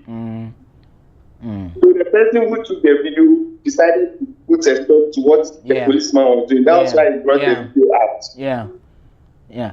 So if there's going to be a Ghana where there's no galamsey, a Ghana where Ghana is free from galamsey. I think they have to start from the chief and the police also. Okay, very well. Charlie Kojo, thank you. Thank you very much. You've nailed it. We love that submission, to be sincere with you. Yes. Look, Karim, we'll respect tradition. Karim, we'll respect culture. We will hold and high esteem our traditional rulers. But you see, this is a crime against mankind. People are dying. People are born with deformities. We can't have good drinking water. And very soon, it is only the rich in society who can import their water to drink. Onupa, are you not worried? How do they call them in tree? Onupa is not, eh? Openi. And how ana say wo ba omo ntumi nya nsuo anu. Nsuo keke o, nsuo keke. Ye ntumi nu. Aden, and you are okay. Say program bi wo ho a na wo fa we wo atare cloth ntuma. Wo share ntuma, wo share gold chains. Uko enmelek pe wa or how unferi. I mean, these are serious issues. These are very, very, very serious issues, and will not mince words anyhow, anywhere. Look, let's be real with it. The government is trying so hard to ensure that they clamp down on galamsey. It is for a fact. Look at all and it is money intensive.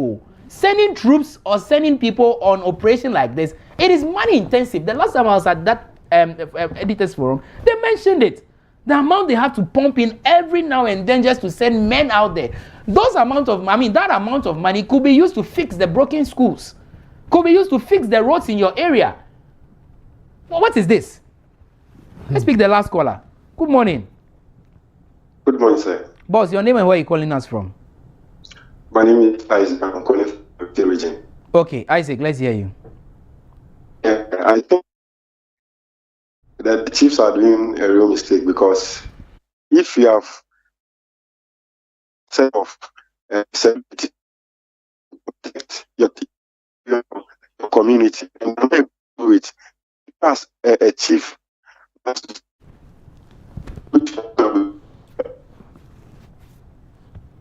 Isaac, okay, I think we lost him. Then maybe we can give that opportunity to the last person to call. 05526979939 is the number. We are just not too happy this morning with what we are seeing, right? We can't grow as a country like that. This is not the resetting we want to see. Yes, one leg can't be working so hard and the other will be dragging it back.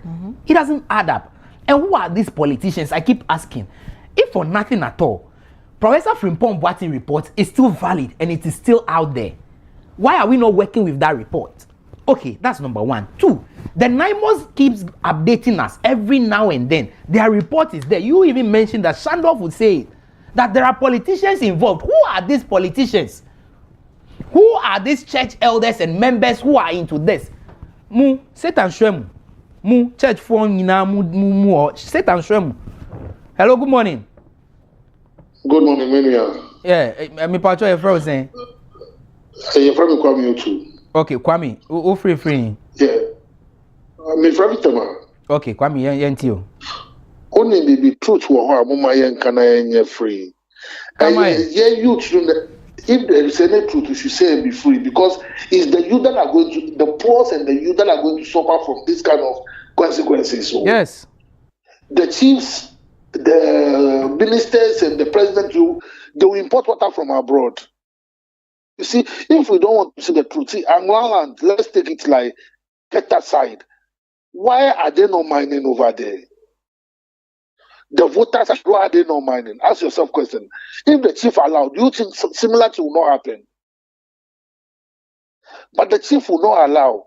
The reason is they don't want their water bodies to be polluted like this. So some of the time, please, we should give the blame to the pastors, the bishop, the chiefs. We should be sincere. We should knock them. We should knock the nail by the head. We should stop pretending. The chiefs are involved. They are the cause of it. No Chinese man can come from China and come and start excavating your land without your consent.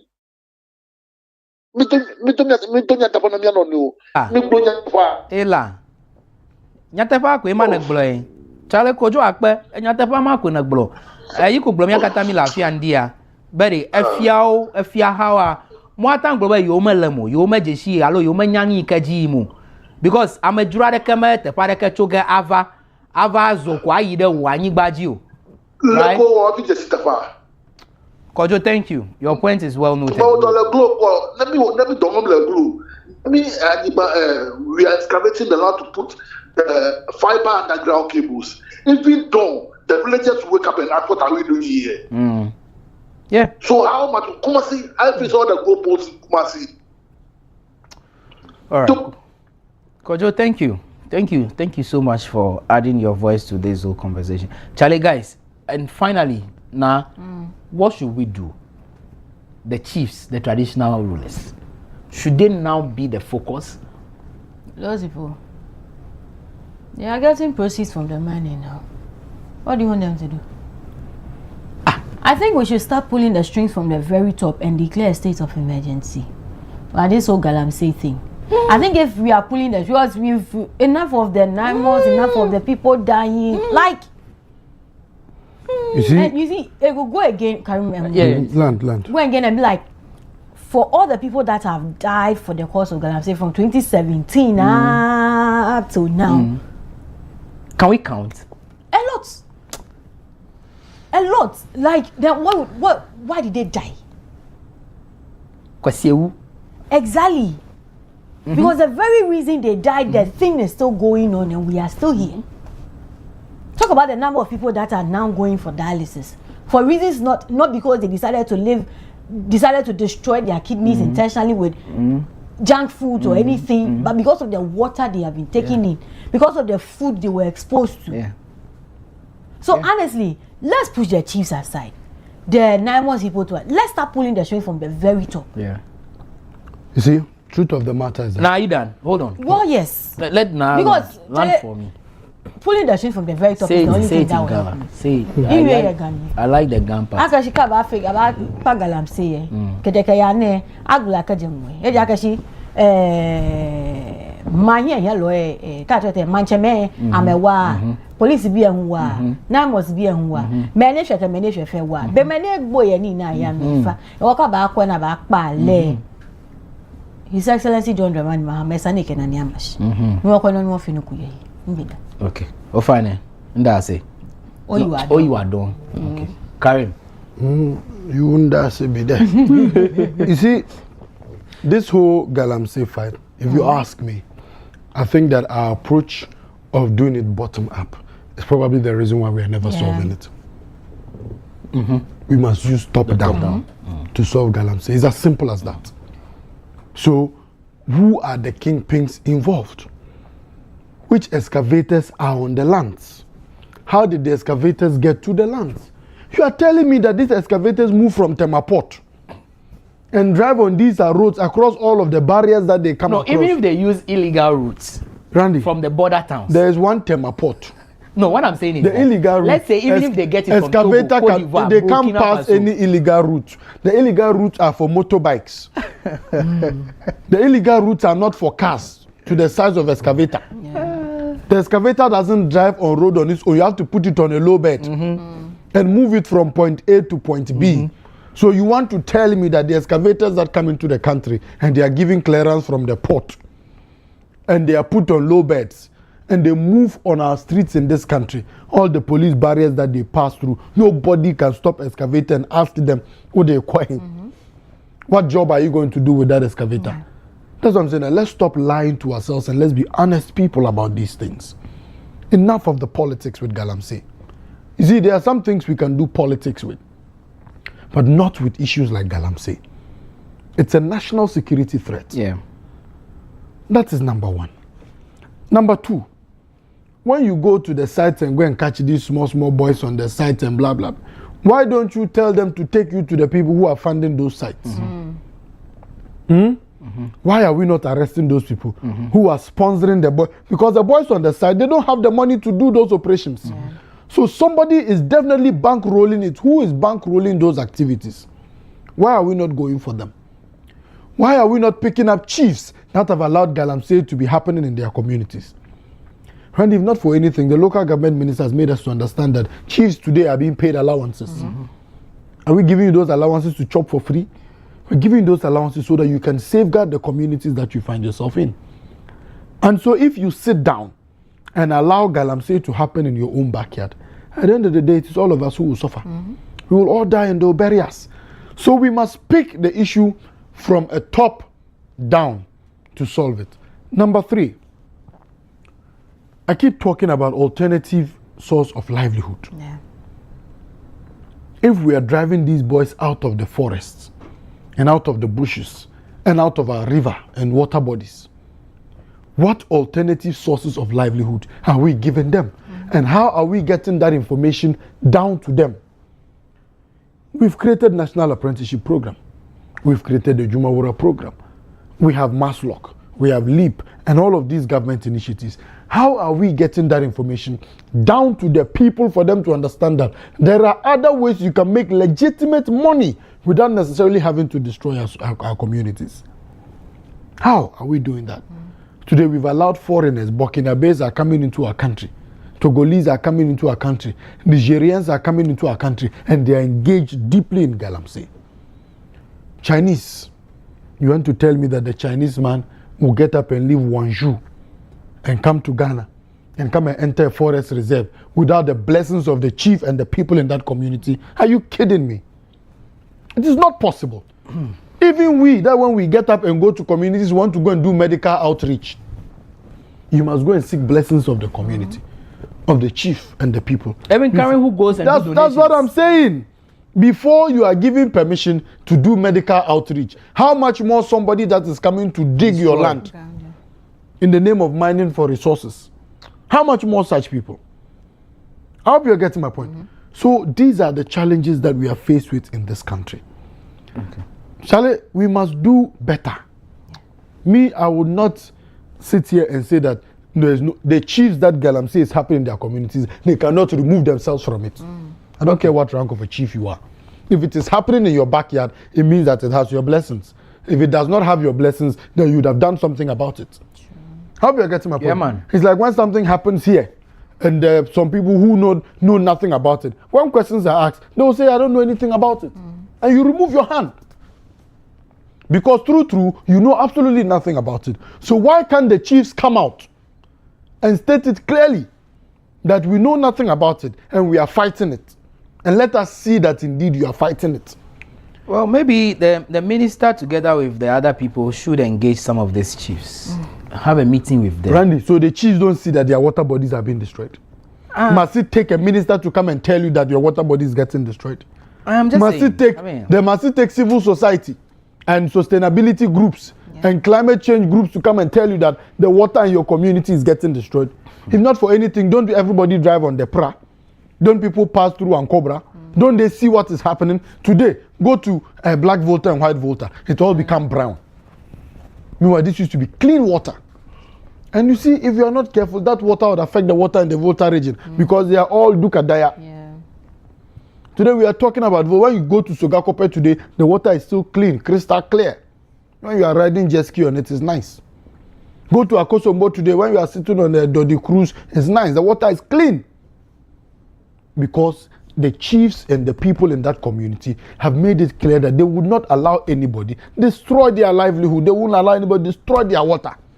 So why can't other chiefs do same? Like I said, there are communities that the chiefs have made it clear that we will not allow anybody engage in this illegal thing. Please. Anyway. The pastors who go to church, instead of you to go and preach about these things every day, you are preaching about tithe. You are preaching, they even leave tithe, you are preaching about heaven and hell. You must make people understand that love for the environment that you find yourself in and the love for your country is part of faith. That is heaven in itself. You want to die and go to heaven where God says it is beautiful. There's food in excess and abundance. There's clean water. There's everything. Meanwhile, the earth here that God himself has created, you don't want to make it heaven on. What if this one in itself, the heaven in itself is here? All right. Please. Thank you. Let's stop lying to ourselves. About the thing of heaven and heaven being beautiful. I'm just thinking, that's the way we are doing Ghana here. if care is not taken, if some Ghanaians make it to heaven, that is a street of gold. They will go export. Never to tune in now. We'll go and mine and go in heaven. You must start these conversations from that point. Our malams on Friday when you go to preach about galamsey. Talk about these things. Why do we shy away from talking about these things? I feel you. Everybody is scared that when they talk about it, they become a target. But when you keep quiet, and we all suffer. Okay, guys, we all suffer. We'll end it here. Let's leave it and see how it pans out in the coming days as well. Folks, thank you for calling in and sharing your thought with us. But as we always say, if anything at all is happening in your area, feel free, take a short video of it, send it to our number 055-269-7939. Add the description and then the area in which this is happening. Trust us, we'll follow up. Let's take a break. Or no, let's celebrate birthdays. Okay, sure. Quickly, let's celebrate birthdays before we take a break. Yeah. 6th May 2026. If you're celebrating your birthday today, happy birthday to you. Welcome to the month of legends. You can argue with your phones.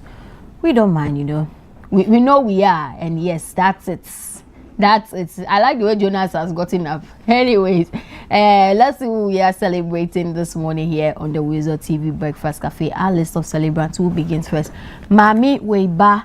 Happy birthday to you, Lawyer Mami Weiba. May this year be a blessed year for you. Enjoy the very best life has got to offer. Happy birthday to you. Away from here, let's see who we are celebrating again this morning. Prince Yabua, it's your birthday today. Happy birthday to you, Prince Yabua. This is coming from the executives and hostel members of Jubilee Hostel. Okay, yeah. So they said your presence, leadership, and inclusion in the day-to-day activities within the students' body and our hostel makes a world of difference. You're so good at what you do, and we must say that your members and fellow executives are proud having you as a leading force and a leading food soldier. Happy birthday to you. So Prince Yabua, enjoy your year. Away from him, let's see who we are celebrating again this morning. Vanessa Yawa, it's your birthday today. Happy birthday to you, Vanessa Yawa. May the Lord bless this new year for you, and may all that you do in this year and beyond be a blessing. Have a great one. Have a beautiful one. Happy birthday to you. Away from here, let's see who we are celebrating again. Alvis Paul, happy birthday to you. Enjoy your year, and we wish the very best of life has got to offer. Happy birthday to you. Away from him, okay, Christina Wilmot, it's your birthday today. Christina Wilmot. Cheers to another year of wonderful adventures, good health, happiness, and everything you've been dreaming of this year. Have a fantastic year and have a fantastic birthday. This is coming from LC to you, Christina Wilmot. Happy birthday to you. May your year be great, may your year be beautiful, and may it be an amazing year, of course. Away from Christina, who are we celebrating again this morning? I'm an amazing man of God, an amazing entrepreneur, CEO of Spicy Pox.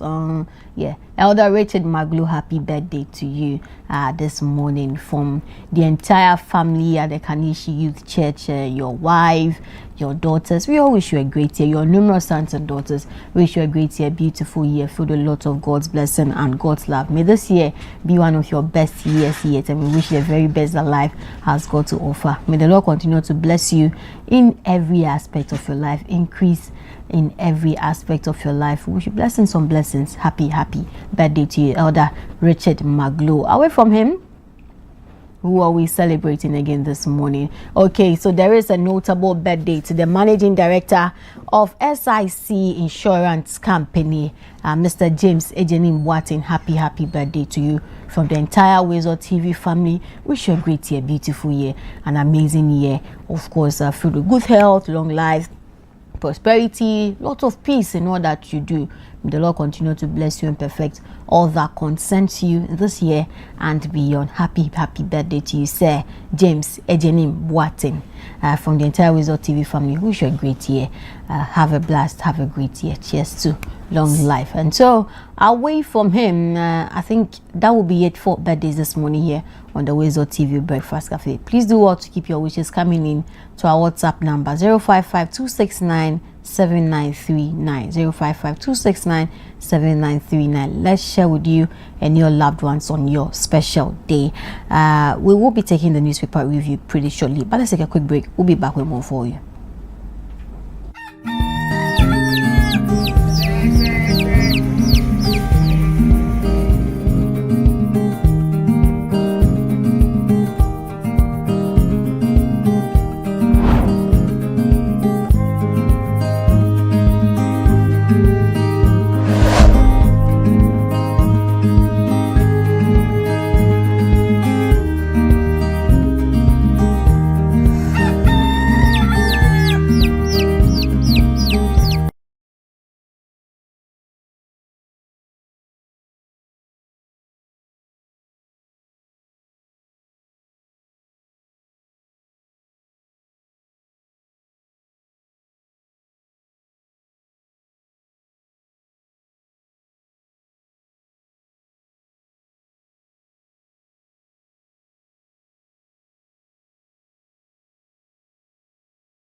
All right, so thank you for still staying with us right here on WoezorTV. This is the WoezorTV Breakfast Cafe. Let's look at what the papers are reporting. Daily Graphic says Mahama Cares begins next month, focuses on cancer treatment. That's according to the administrator.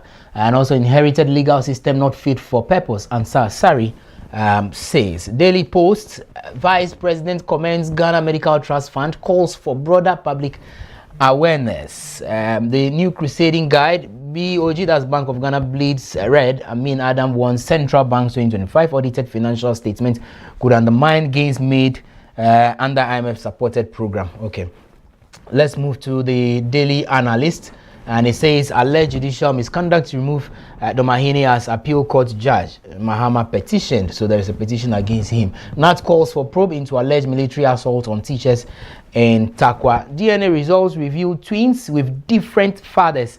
Maybe one of these days we should have a conversation on DNA, right? Last time we spoke about genotype. The Ghanaian Times says illegal structures demolished at Sakumono Ramsar site. Exercise targets encroachments, restores waterways ahead of rainy season. The Chronicle, police choppers now flying coffins. COP Bright Odro retired calls for probe into accusations. Goldfields makes compelling case for Takwa mine lease extension. The Custodian, Amin Adam, petitions IMF on Bank of Ghana, flags hidden fiscal risk, rising cost, debt burden. Police service interdicts 5 personal conversation we had a few minutes ago. Daily Guide says buffer stock trial, AG drops charges against Hanan wife. Man kills pal over 20 Ghana cedis. The Accra Times, a Focus 6 MPP elders blessings, and Majority Caucus describes BOG losses as crisis buffer for private sector. Metro Lens, NHIS waives fees for registration renewals, cancels 1 month waiting period. And then people who do not cherish animal life will fail human life, Barima Sapon Esquire says.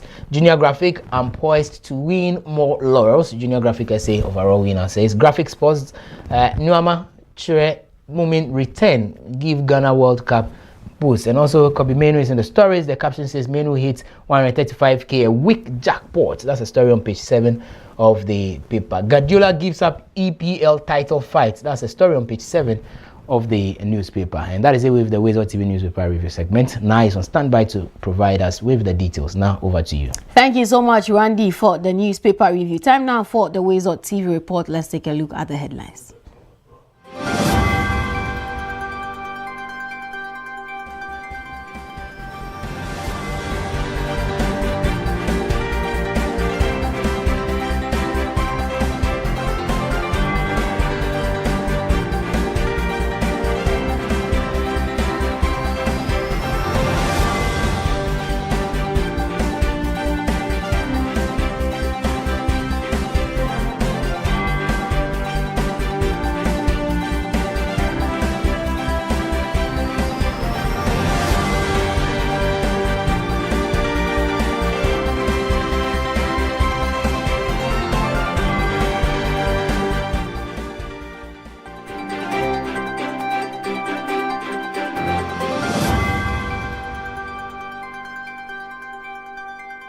Now let's begin. Vice President Professor Nana Jane Opoku-Agyeman has undertaken a working visit to the Ghana Medical Trust Fund, also known as Mahama Cares, a flagship government initiative aimed at strengthening universal healthcare delivery in the country.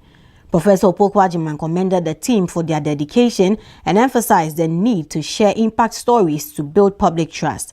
She underscored the importance of a healthcare system built on prevention, early intervention, and specialized treatment, highlighting the need to strengthen training, research, and technical expertise in maintaining critical medical equipment. Now to other stories. Ghana has marked International Firefighters Day with renewed calls to end attacks on firefighters, as authorities warn that assaults on emergency responders pose a serious threat to public safety. At a national ceremony held in Accra, Chief of Staff of the Republic, Julius Debra, and the fire service officials urged the public to support fire personnel and prioritize prevention while affirming efforts to improve equipment and reduce fire outbreaks across the country. The rest of the world to mark International Firefighters Day with renewed calls to protect emergency responders from growing attacks.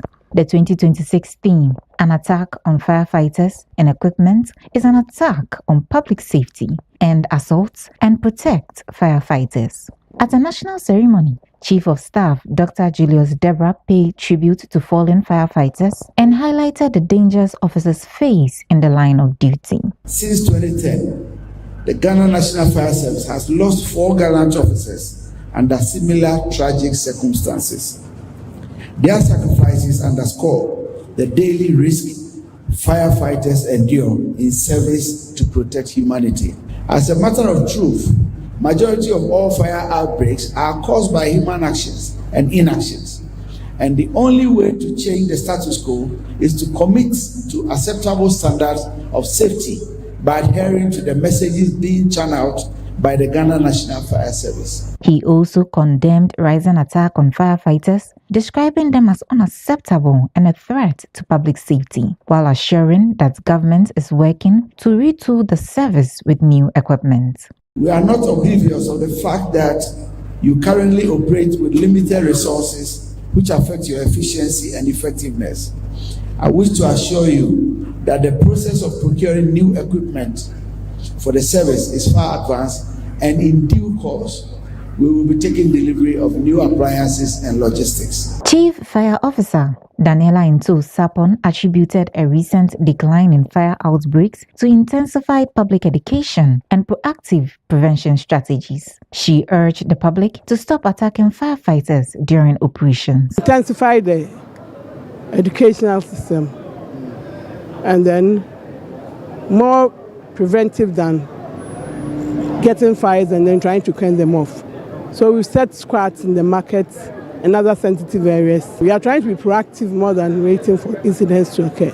International Firefighters Day is observed to honor fallen heroes and celebrate the bravery and sacrifice of firefighters worldwide. For WoezorTV, Ellen from Pong. Away from the fire service, the state has withdrawn criminal charges against former National Food and Buffer Store Company CEO Hanan Abdul Wahib Aludiba and his co-accused in a 78 million Ghana cedis alleged loss case. Deputy Attorney General Justice Shrem Sai announced in court on May 5 that the prosecution is discontinuing the case following the discovery of fresh evidence ensuring a fair trial. The court subsequently struck out the charges discharging Aludiba and his wife Fozia Seidu, who had previously pleaded not guilty. However, shortly after their discharge, the two were rearrested, although the details of the fresh developments were not immediately clear.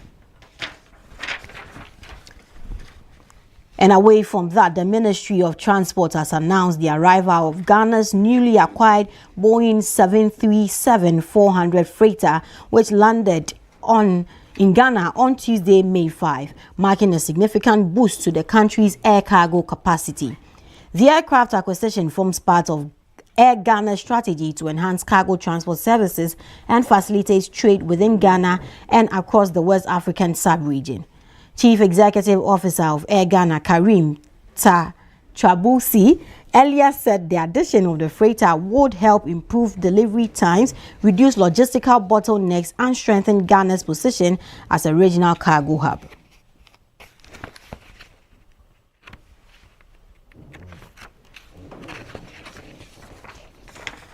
Now let's move to South Africa. Ghana's Foreign Affairs Minister Samuel Okudzeto-Ablakwa has warmly welcomed home compatriot Emmanuel Akowua Asamoah, who returned from South Africa after surviving brutal xenophobic attacks that left him visibly beaten in widely circulated videos.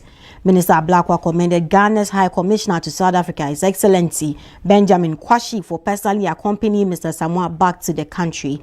He also reminded Ghanaians abroad that those wishing to return home can contact Ghana's High Commission for assistance, fully supported by the government of Ghana. The minister emphasized that the Mahama administration places highest value on the welfare of Ghanaians, pledging that citizens in distress will never be abandoned. Time now for some international news.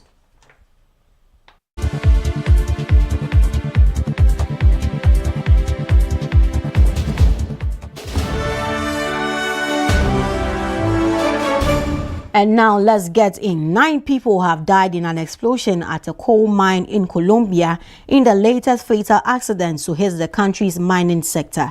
Emergency workers said they had rescued 6 miners from the shaft in Sutatusa, north of the capital, Bogota. Colombia's National Mining Agency said the buildup of gases was thought to have caused the explosion at 9 o'clock GMT on Monday. It also published a list of recommendations it has said had made to the mine's operators after an inspection less than a month ago, in which it had warned of a potentially dangerous gas buildup. Now this brings us to the end of the WoezorTV report. Many thanks for staying with us. I am Karen. Now you got it.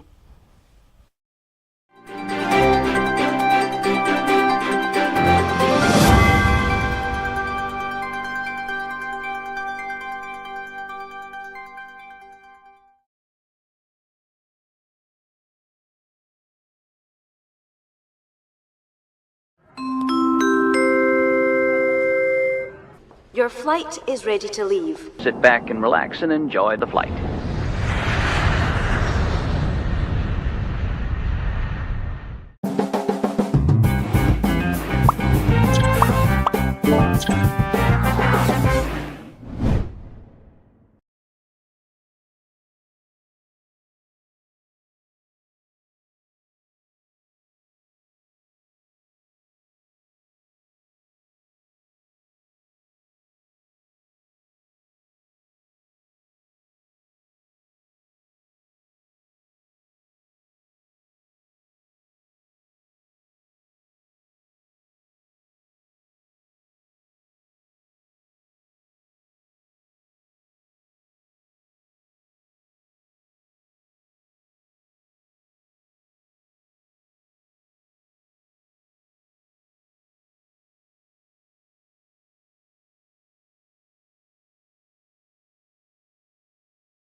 Café, when you hear this tune, it means that the World Cup is getting closer. We are 36 days away from that Mundials, of course.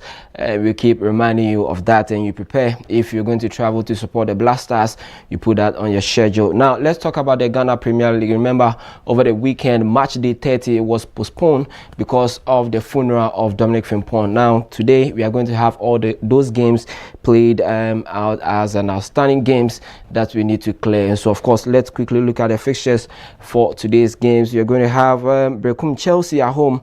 That'll be hosting Mediama SC at 3 p.m. Go Stars will take on Samates 1996 at also 3 p.m. And then House of Folk will welcome Kerala United. Swedru All Blast will take on 11 Wonders. Young Apostles FC will take on Vision FC. Bechem United versus Dreams FC. Basake Holy Stars will play Adriana FC.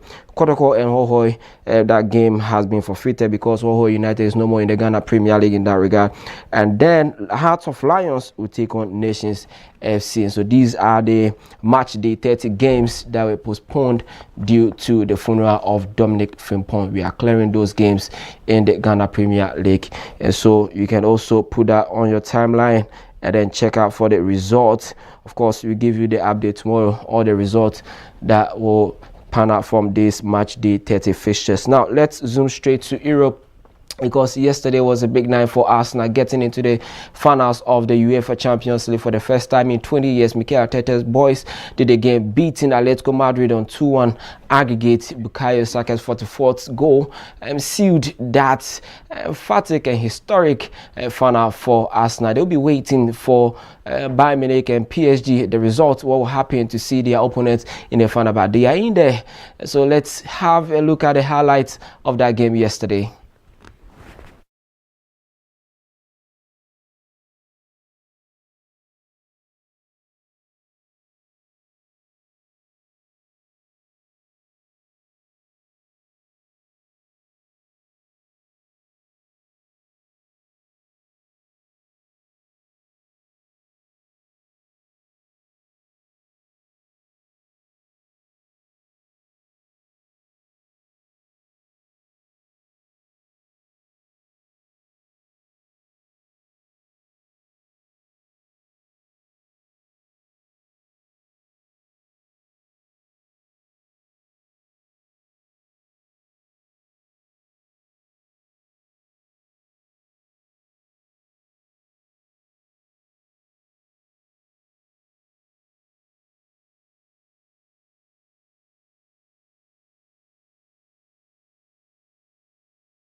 So it was a massive win for Arsenal. I know Arsenal fans across the world are happy, including our very own brother in studios here, Randy Aji, has been saying that they will win the Champions League and even the EPL, because over the weekend we saw what Man City did. In fact, losing that 3 points they drew in that game, and we'll talk about that game. But then if Arsenal is on course to win this double, that will be a massive win for them in this season's campaign. But let's listen to head coach Arteta, who has made this history qualifying Arsenal back to the finals, about 20 years. Let's listen to him after the game. Evening, right from the start. The way our supporters received the team outside the stadium, the moment you step in and you sense the energy, you sense the passion and how much it meant to the club, to everybody that was involved tonight. And then the results, obviously, it brings so much joy and happiness, and that's the job that we have here. Sometimes it's tough because you make a lot of people sad, and you have the opportunity to make people happy. Then it's wonderful and nothing like it. In the last few weeks, you've mentioned giving the team love a lot. Is that what you felt from the stand today? How much did that help, particularly early on, where it felt like you really took the game to Atletico? And that's what we wanted. Don't allow them to breathe and to really feel the pressure right from the beginning. And obviously the crowd was right behind us. And when we are connected in that manner, it's very difficult for the opponent. There's big players needed in these big games. You mentioned Bukayo Saka before the game, his goal. Tell me about Gabriel's tackle right after half-time on Simeone as he rounds David Raya. Unbelievable, because that's probably the only action that they had. But that's moments in Champions League. There are moments, and in those moments, somebody has to deliver a magic moment. And Gabriel again, he delivered that. And just finally, there's league games to come, but you've got this final to look forward to. PSG and Bayern play tomorrow. Will you be watching? How much are you looking forward to that event? I will be watching. I really want to enjoy it tonight. Make sure that tomorrow everybody gets checked, have that beautiful dinner, watching our next opponent in the Champions League final, and then start to prepare West Ham because it's going to be a really tough match. At Arteta in there, you don't forget this was a former player of Arsenal. It says that it was important to give back that joy to the fans. He's going to watch tonight's game between Bayern and PSG to see his opponents. But then the man of the moment, Bukayo Saka, he got that alone goal for them and beating Atletico by 2-1 on aggregate. He also speak after the game, but let's listen to his reaction. He was his reaction out of the world. He was so happy seeing his fans. I mean, the players celebrating after the game. Let's listen to him. It's so beautiful. You'd love to see what it means to us, what it means to the fans. Yeah, we're all so happy. What pulled you through? They say about managing games, you take the lead. It's easier said than done sometimes to do that. Yeah, it's easier said than done. This game is a high-pressure game. It means a lot to both sides, and we managed to manage it well and take ourselves to the final, so we're happy. And what about the atmosphere this crowd generated this evening? Yeah, it started before the game, when we were arriving on the coaches. I've never seen anything like it. And they pushed us and pushed us and pushed us, and they got this moment in the end, so we're celebrating it together. Your 81st goal for Arsenal. Has there been a more special one? Maybe. It's definitely up there. Should be up there. Was there something as well about the goal itself, a mix of patience and positivity to your play? He said first goal for Arsenal, but maybe this is the best among all the 81 goals that he has scored. That's Bukayo Saka in there. But then let's talk about Everton and Manchester City game that happened on Monday. In fact, that game ended 3-3. But after the game, Merseyside police arrested an Everton fan during that game because he's been alleged for racist comments towards Antoine Semenyo. Now, the supporter was apprehended at the Premier League fixture between the side at the Hill-Dixon Stadium on Monday, which finished 3-3. Police said the 71-year-old man from the Nottinghamshire was arrested on suspicion of racially aggravated public order offense after supporters and stewards reported that racist abuse was shouted by a fan. Now, this is not the first time Antoine Semenyo is going through this. In fact, anytime the team comes under a little pressure, it seems that the fans actually come after him. But this time, it wasn't even Man City fans, but Everton fans. It's something else. But then police say that they've arrested that fan. A 71-year-old man. He should know better. So let's see how the laws will deal with that fan. This is where we draw the curtains for sports. My name is Godfred Amwafo. Asante, I'll bring you entertainment after the break.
Embarrassed. Too embarrassed to speak to a loved one. Too embarrassed to speak to your doctor. Too embarrassed. When in our lifetime, 1 in 4 black men will be diagnosed with prostate cancer. 1 in 12 black men will die from prostate cancer. Let me repeat that. 1 in 4 black men will be diagnosed with prostate cancer. 1 in 12 black men will die from prostate cancer disease. 1 in 12. That could be your dad, even your older brother, uncle, or grandfather. You need to make sure they are not embarrassed to speak to you or their doctor about it. Hey, Dad, have you had your prostate checked out? See? How hard is that? It's easy. Just start the conversation. Prostate cancer is survivable if caught and treated early enough. Don't let embarrassment stop you having this important conversation. You may save someone's life. Not just your own. Okay, next one. Sit down. Look to camera. This is what it looks like to be exceptional, to stand out from the crowd, to make history. But what if women didn't have to be exceptional? What if they didn't have to be the first, the best, or the only woman? What if being a female engineer wasn't remarkable? What if women and men could compete as equals?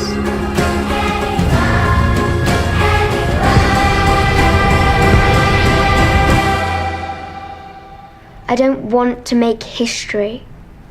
I don't want to be the only woman. I want to be one of many.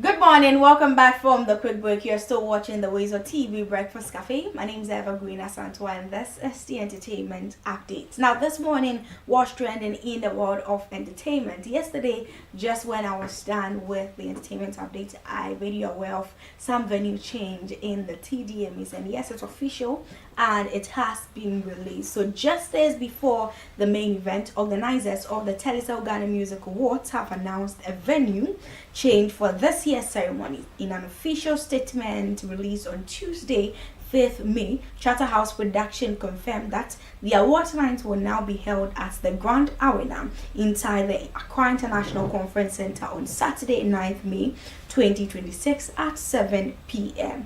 Now, the organizers say the move reflects a growing scale of awards, and the Grand Arena offers a larger capacity and advanced technical setup to deliver a world-class show with assurances of an unforgettable night celebrating Ghanaian music and culture. So now take note that the TDM is happening this Saturday, which is 9th of May at 7 p.m.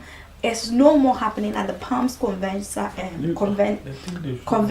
think it's Convention Center, yes, inside Labadi, but it is now happening at the Grand Arena, the same venue that the award ceremony happens at.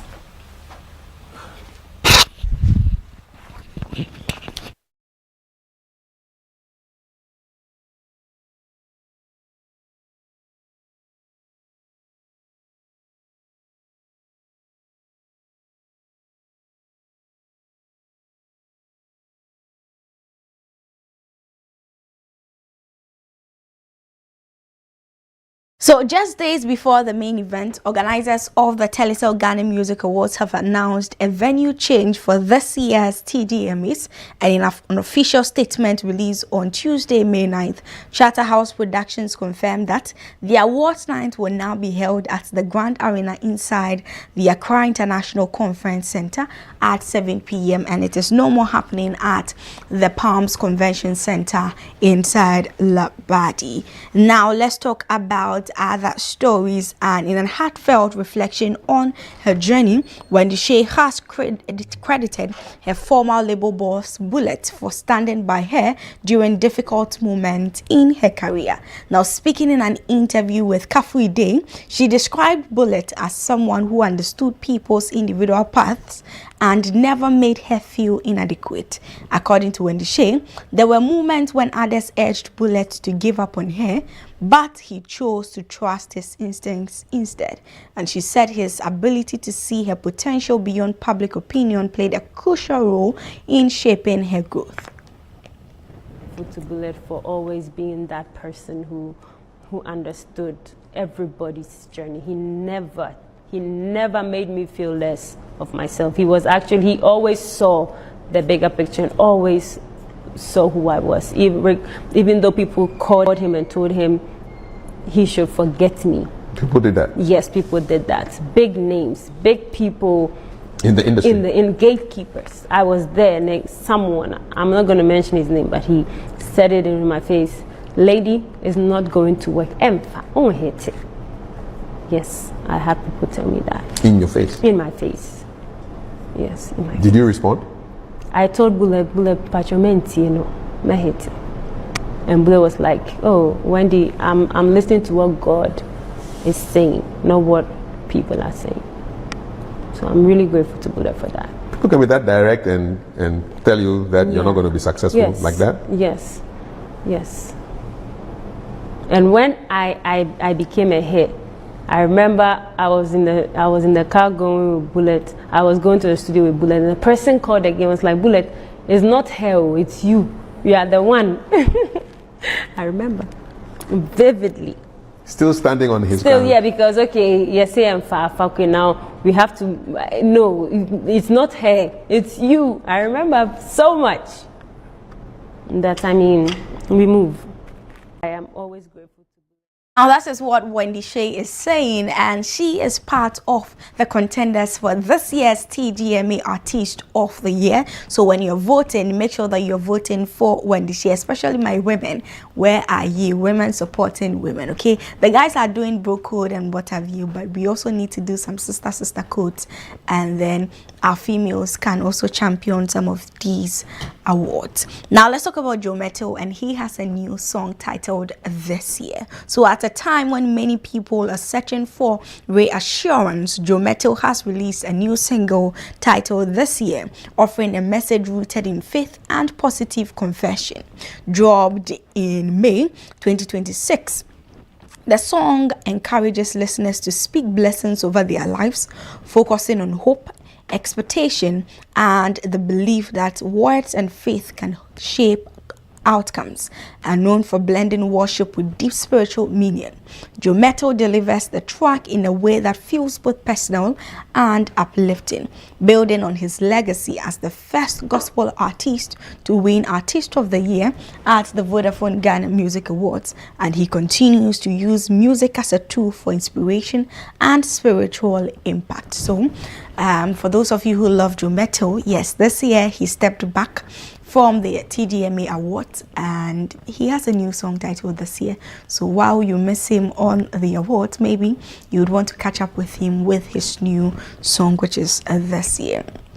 Now, away from music, Ghanaian actor and creative Jeffrey Note is also bringing back his popular production, Three Faces of Jeffrey Note, with a fresh twist that expands its storytelling style. Now, in a recent announcement, he revealed that the 2026 edition will explore three worlds: film, stage, and street, promising a more immersive experience beyond the one-man theater format. The show, set for June 12, 2026 at the National Theatre of Ghana, builds on the success of previous editions that blends humor, drama, and social commentary. With this new direction, Jeffrey Note is pushing creative boundaries, aiming to connect with wider audiences while refining how Ghanaian stories are performed and experienced. It's our time of the year again. From film to skits to stage. Jeffrey Note. Big big ups. Thank God I didn't give up. You know, sometimes no one will give you the platform to mount on. You would have to build the platform yourself and mount on it. Three Faces of Jeffrey Norte is here again. Last year was an awesome experience, even on a rainy day. This year, it's gonna be great. Film, stage, and street. National Theatre is the location. 12th June. So yes, congratulations to Jeffrey Norte on this one, and no more. We are waiting, definitely. We are waiting for the Three Faces of Jeffrey Norte. Yes, so those of you who understand Ghana, what have you, you know how we do it, right? And you know that he's definitely going to kill it. Last year he did it, he made it happen, and this year he is doing it again. And this morning I just saw an update on him where he has gotten a new ambassadorial job. So he keeps pushing hard and then breaking boundaries. So congratulations going out to you on this one. Now let's talk about my last story this morning. And big names from film and television are making waves on Broadway, as Daniel Radcliffe and Rose Byrne have both been nominated for this year's Tony Awards 2026. Now Radcliffe is recognized for his powerful one-man performance in Every Brilliant Thing, while Byrne earned a nod for her role in Noel Coward's comedy Fallen Angels, and marking a strong showing for both stars in live theater. Now they are joined by notable nominees including Leslie Manville, John Lithgow, and Layton Williams, as this year's award celebrates standout performances from the past Broadway season. Leading the nominations are The Lost Boys and The Skemi Gadoon, with 12 each, ahead of the ceremony set to take place in New York on June 7th, hosted by singer Pink. So a huge congratulations going out to Radcliffe and Rose Byrne on this one. These are some of the things that we love to see. So congratulations going out to them. Today is Wednesday, and at 2 p.m. I'm hosting a legend. Yes, I keep saying that, and I can't wait for you to see who I will be hosting today. And if you want to find out earlier before the show, it means that you have to stay glued to our social media platforms, and then you get to know who we are hosting here on Tune Talk at 2 p.m. You're talking the tune and living the vibe. I am Evergreen Asanto. Thank you for watching. I'll see you at 2 p.m.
fireground, the night was torn apart. A massive explosion erupted as the transformer finally failed, igniting fuel, cables, and nearby structures.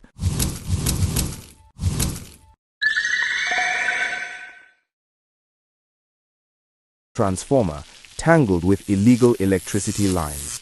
The Ghana National Fire Service crew responded immediately. Boots hit the appliance floor.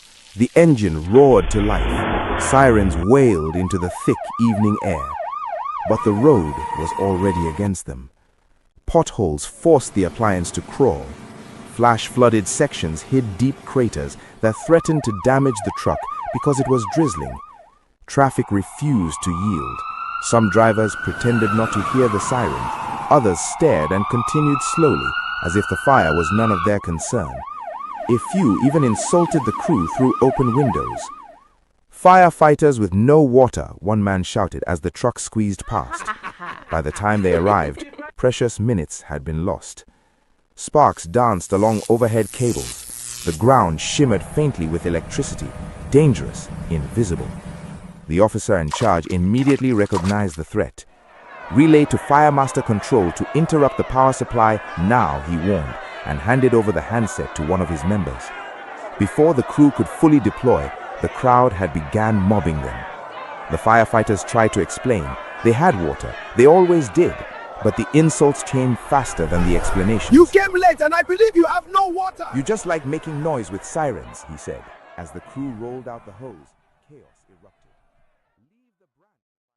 All right, so thank you for still staying with us right here on WoezorTV. This is the WoezorTV Breakfast Cafe. Let's have a very important conversation. I told you earlier in my opening remarks that we need to applaud the men in uniform, especially our firefighters.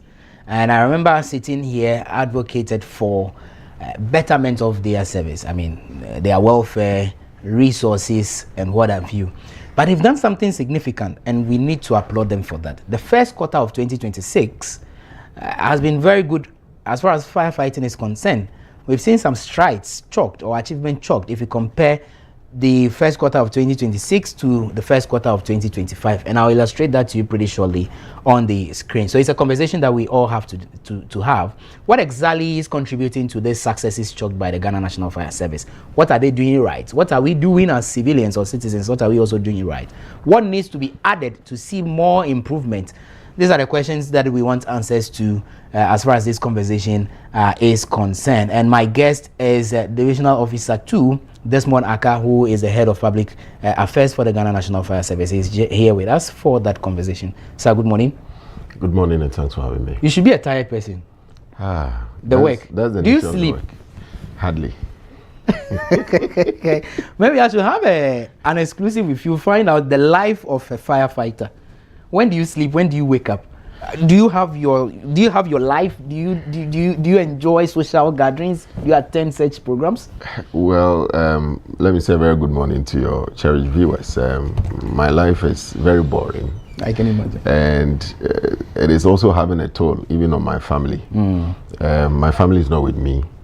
And per my role, we don't have to sleep a lot because at every point in time, there's an emergency that needs attention that the media would also have to be giving the right kind of information. So our life has been home to the workplace, a few social gatherings here and there.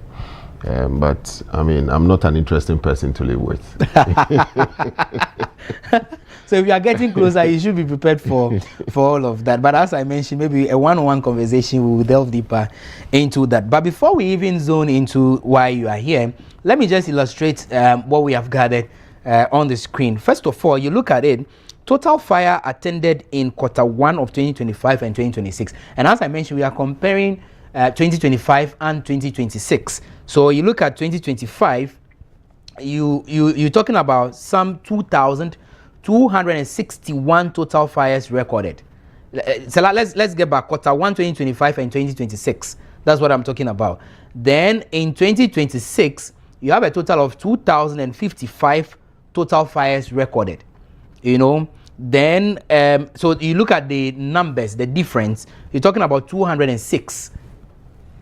You are talking about 206 numbers as far as the decrease is concerned, and that's about 10.02%. So let me start with you whilst we get a proper arrangement on this. I mean, what has accounted for this success? Well, so let me say a very big shout out to our Chief Fire Officer, the person of Madame Daniela Into Mausi Sapon. In fact, she has done an amazing job together with her management body. We have not relented. We actually took the gospel of fire safety to the good people of Ghana. Early in 2025, we realized that we're recording a lot of market fires, and therefore we took the gospel to the various markets, especially the makeshift markets where we had most of the challenges. And it is as a result of our engagement with the market managers, the security personnel, the traders, that has culminated in what we are also seeing. If you look at the outlook of the fire outbreaks, you realize that we record a lot more fires in our domestic or residential areas. We also set our home fire safety educators, the public fire safety educators, also on the radar, so that they could also reach out to our community folks. They liaise with the assembly members. They got in touch through the various schools, worship centers, and they drove home, the gospel according to fire safety. And by and large, I think that is what has done the trick for us. We were closer to the people. We engaged them. We made them become responsible fire safety ambassadors. And that is what has really culminated into what we are experiencing. There is also the aspect of the weather. You know, the weather too was not all that stable. We didn't have enough rain, but intermittently, especially for where I live in Accra, even December, almost every 3 days we were experiencing some rain. And that also calmed the temperature that is usually experienced during the hot season. And as a result, we did not even record much bushfires as recorded or as we normally record during the dry season. And so that is also what translated in the a little over 200 reduction in the fires that we recorded, especially during the first quarter. Okay, and that's some sort of good news. Should we also say that probably civilians are beginning to understand the need to be, to adhere to the safety protocols? Are we doing that in its entirety? Yes, that is also partly to focus on, because if you check the out on arrival cases, you would realize that it increased from 558 to a little over 650. So if you check for the same period last year, it was around 24%. But this first quarter, we recorded a little over 30%. That was around 32%. So it gives us hope that with our continuous engagement with the public, it will go a long way to help them know exactly what to do and what not to do. So with this out on arrival cases, basically, is before we even get to the fire scene, they would have contained the situation. Fires that could have otherwise gotten out of hand, destroyed property, or even maimed people or killed people are mostly managed by these people. So if you look at the 2,055 fires, the public fought 651. Okay. And then we fought 1,404. Okay. So in percentage wise, we fought around 68%, Okay. and they fought around 32%. Okay. So if it goes higher, let's say to about 40%, then it gives us an indication that they are imbibing our education. They are now ready to put in place basic fire safety measures on their premises, and that is good for us. Okay. And the only way we can do that is to let them become responsible. Let them take their own safety into their hands by ensuring that at least the minimum safety provisions or precautions are kept by them. Okay, so hold on. Now we have all the details now. So if we can just illustrate, follow me keenly as we do that on the screen. So looking at the total fire attended in Q1 2025 and 2026, let's look at a comparison. So in 2025, for instance, a total of 2,261 total fires recorded, as you can see on the screen, In 2026, 2,055 total fires recorded. Now you look at the decrease in percentage-wise, 10.2%. That's what we are looking at, or we are seeing. And then 206, if you are looking at it in nominal terms or numbers, you are looking at 206 cases. So that's the vast difference. And I mean, that's a lot. That's significant. Let's move on to the cost of damage and salvage for quarter 1 and quarter 2, quarter 1 2025 and quarter 1 2026, and you can see the quantum of money that probably has gone into cost of damage for 2025 and 2026. Very well clarified there. But say if you can highlight more on this for us, what does this really mean? Okay, so because we are not everywhere, we are challenged, especially when it comes to response. And therefore, when we are called, if it takes a bit of time to get to the fire scene, a lot more damage is caused. But if you realize, if you have been following us keenly, you realize that we are mostly doing an average of about 8 minutes per every kind of fire situation that we attend in Ghana. And that is really helping us. So by which time the fire might not have gotten past its fully developed stage. Okay. So we have stages in fire development. Okay. We have the initial stage. That is where we normally train the public on how to use fire extinguishers to deal with. And then the growth stage. So once the fire moves from the initial through the growth stage to the fully developed stage, you can't do anything to manage the fire unless you call the Ghana National Fire Service. So ordinarily, we would prefer the fire to be tackled before it gets to its fully developed stage. And that is how come we have taken it upon ourselves to educate Ghanaians and to let them understand that they need to be able to have potable fire extinguishers to deal with the fires. But you would also realize that for every fire that occurs, our kind of limited fire stations, but because of our strategic location of our stations, we're able to reach to these fire scenes within maximum 8 minutes on the average. And that is how come we were able to salvage properties to the tune of over 470 million. And if you look at the increase from 151 to 400, that is over 200%. Yeah. That is over 200%. So the question here is, if we have been able to save Ghana this amount of money that could have otherwise gone down the drain by the fire, why is it that fire service, with our challenges, we cannot be giving the needed resources in terms of utility vehicles to be able to reach out to a lot of the public to do more public education, rapid intervention vehicles?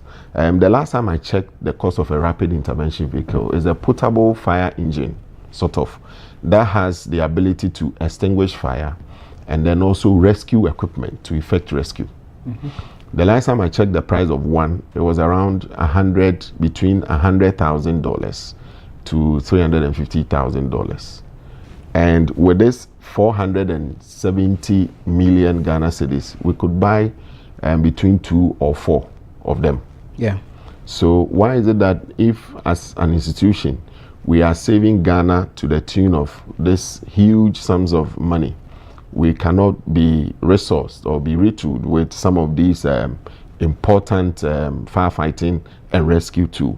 Because I believe that if we are able to get about 300 of them and then strategically position them, especially along our highways where we experience a lot of these road crashes, we'll be able to save more lives. And then you know that in recent times too, on social media, you see people posting a number of vehicular fires burning and their owners helpless, not knowing exactly what to do. Even though some of them have received training on the use of fire extinguishers, they may even have the fire extinguishers in their vehicles. But when it happens, they become handicapped and the whole vehicle burns. So with these rapid interventions, we would be able to save these vehicles from being wrecked by fires. And then we'll be able to save more lives, especially when there is any road traffic collision. So if you look at the statistics on the injuries and then even the road traffic that we recorded, you realize that... So we'll talk about the road, but let's look at the injuries as you have stated, the fire-related deaths and also the injuries recorded. We'll do that comparison. We'll get to the roads aspect of it as well. So now I'm seeing that in 2025, fire injuries numbered up to 43. Then you talk about the fire death, 15. In 2026, first quarter, 7 numbers recorded as far as fire deaths are concerned, and also 16 fire injuries. So significant, numbers in there. And how did this also happen? So with this particular trend, we realized that a lot more people were being maimed to the point of dying through fires. They were constructing their properties with hardcore burglar proofing.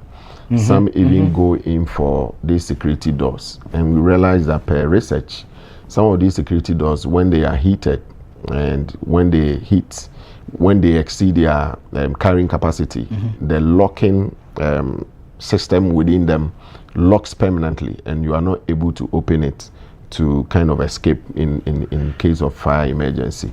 And then because people were ignorantly at the expense of their own safety, they would barricade themselves in hardcore burglar proofing, and when there is fire, they will find it very difficult to escape. And you realize that in times past, maybe a family of 7, 6, 4, 5, even at the beginning of I think before the Christmas last year, we had a family of about 5 dying through similar situation in the Buakwa Mansion in the Ashanti region. So we realized that it normally occurred in the Ashanti region, and therefore we also intensified education on the need for people to consider fire-rated materials when they are building, and then also to go in for, instead of the hardcore burglar proofing, they should go in for this collapsible burglar proofing, and then instead of the security doors, they should go in for this doors that could easily be opened when in case of fire emergency. So that education also went down, and I believe that that is what culminated in the reduction in both the deaths and then the injuries. So because of the knowledge out there too, people have now become more enlightened, and they have become more assertive when it comes to implementing basic fire safety. So at any point in time when there is any fire, they're able to deal with it. They are also able to intervene and then escape to how do you call it, the total place of safety. All right, so that's also good. But sir, I'm looking at the issues on the road, as you mentioned, because not many people know that the other role of the fire service is when there are accidents on the roads, the first point, of course, should be the fire service as well. Now, you look at the road traffic accidents attended by Ghana National Fire Service in quarter 1, 2025 and 2026. You are looking at 144 road traffic accidents, then 86 deaths, a total of 500 injuries.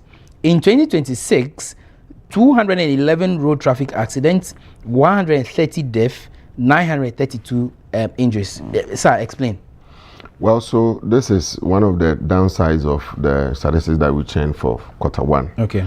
And if you followed us critically, you would realize that a lot of road traffic collisions are happening on our roads. And if you also remember, even the National Road Safety Authority boss told us that I think last year or so, they didn't get enough funding to embark on road safety education, and that is what also culminated. But largely, the factors that led to this trend are numerous. For instance, you would also bear with me that most of our roads are in bad shape, and then also most motorists are also not too cautious. They don't kind of abide by basic road safety regulation. The drivers sometimes overspeed, they make wrongful overtaking.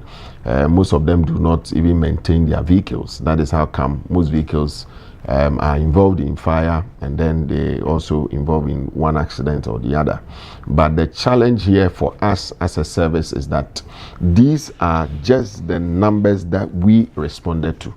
Okay. So these numbers could be directly to the Ghana National Fire Service. Yes. Okay. So the numbers are even more than this. Okay. But this is what we recorded. And if you compare what we recorded same period last year, the increase is astronomical. It goes beyond 50%. So it tells us that more resources would have to be allocated so that we can also join the National Road Safety to do joint campaigns to be able to prep the people, especially the motorists, passengers, on how to kind of abide or kind of go with the basic road safety regulation. And then also in terms of response, that is how come I earlier on alluded to the fact that we need to be able to be resourced with these rapid intervention vehicles. At least if we are able to get about 300 of them, we should be able to position them strategically. So now from Accra through to Kumasi, most of our stations there have issues. When there is any road crash, depending on where it happens, Konongo, we don't have any functional tender there, but we have a utility vehicle with RTC equipment, that is the rescue equipment. So sometimes, depending on the distance, they spend about 30 minutes, sometimes close to an hour before they get there. So by which time, per standard, that should be lesser than that. Should be about 6 minutes.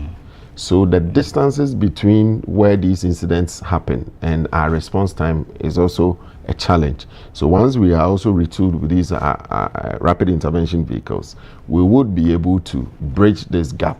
That is why I'm stressing on the fact that if we have been able to save over 470 million cedis, it could buy us 2 or more or 3 RIVs. So if every year or every quarter we buy the Ghana National Fire Service 2 or 3 of these, I mean, by the close of the year, we should get about 12 of them to be able to serve the good people of Ghana. Because the key caveat here is that we need to be able to respond within the shortest possible time to save more lives. And once we are there on time, the level of injuries would also go down. We'll talk about prank calls, but I'm also concerned because in the earlier video that we played, we realized how difficult it was for the fire tender, if that is the word, to maneuver through traffic. How challenging has it been? How are you able to do that? Yes, so when the RIVs are procured for us, you know, those are not bulky. They are quite smaller in size, and they can also manage traffic. But they are like vans? Yes. Okay. So, but these tenders are quite huge, and sometimes because we have issues with water, we have those with bigger tank capacity, and those ones are quite heavy. And therefore, we would want to urge the public to kind of, especially motorists, to give us the right of way, respect the siren anytime they hear any of the emergency vehicles, not just the fire tender, but any of the emergency vehicle, because lives will be at risk. I mean, people's property will be also at risk, so that we can be able to make the internationally acceptable time to be able to save lives and property. Now, looking at the prank calls, and I'm still thinking, how can people sit in their homes or offices and just pick up phones, call fire service, and say all kinds of rubbish? You look at the figures. So, if you can put that on prank calls comparison between 2025 and 2026 first quarter of the 2 years. 2025, we recorded 132,770. In 2026, it reduced, right, to 109,179. So a reduction percentage by 17.8%, 23,591. So this is one area that we have, done an amazing job. If you look at a few years down the line, we're recording 1.2 million prank calls annually. So even with this first quarter, look at the numbers. Over 100,000 prank calls, and this is huge. It tells us that something is wrong with us as a people. We don't value our safety. We don't know why we should not call when there is no real emergency, because once you call and there is no real emergency, it puts pressure on us, and then our meager resources, we tend to waste them. And then two, you deny those people who have genuine emergencies to be attended to the opportunity to be served. And that is how come it results in delays sometimes to our responses. And therefore, we would want to plead on Ghanaians. I mean, sometimes, just yesterday, you know, we have a fire service TV. My number has been placed on it for potential advertisers. And you see young people, school children, they call me, my mother and my father, they are fighting, so please come and quench. And how?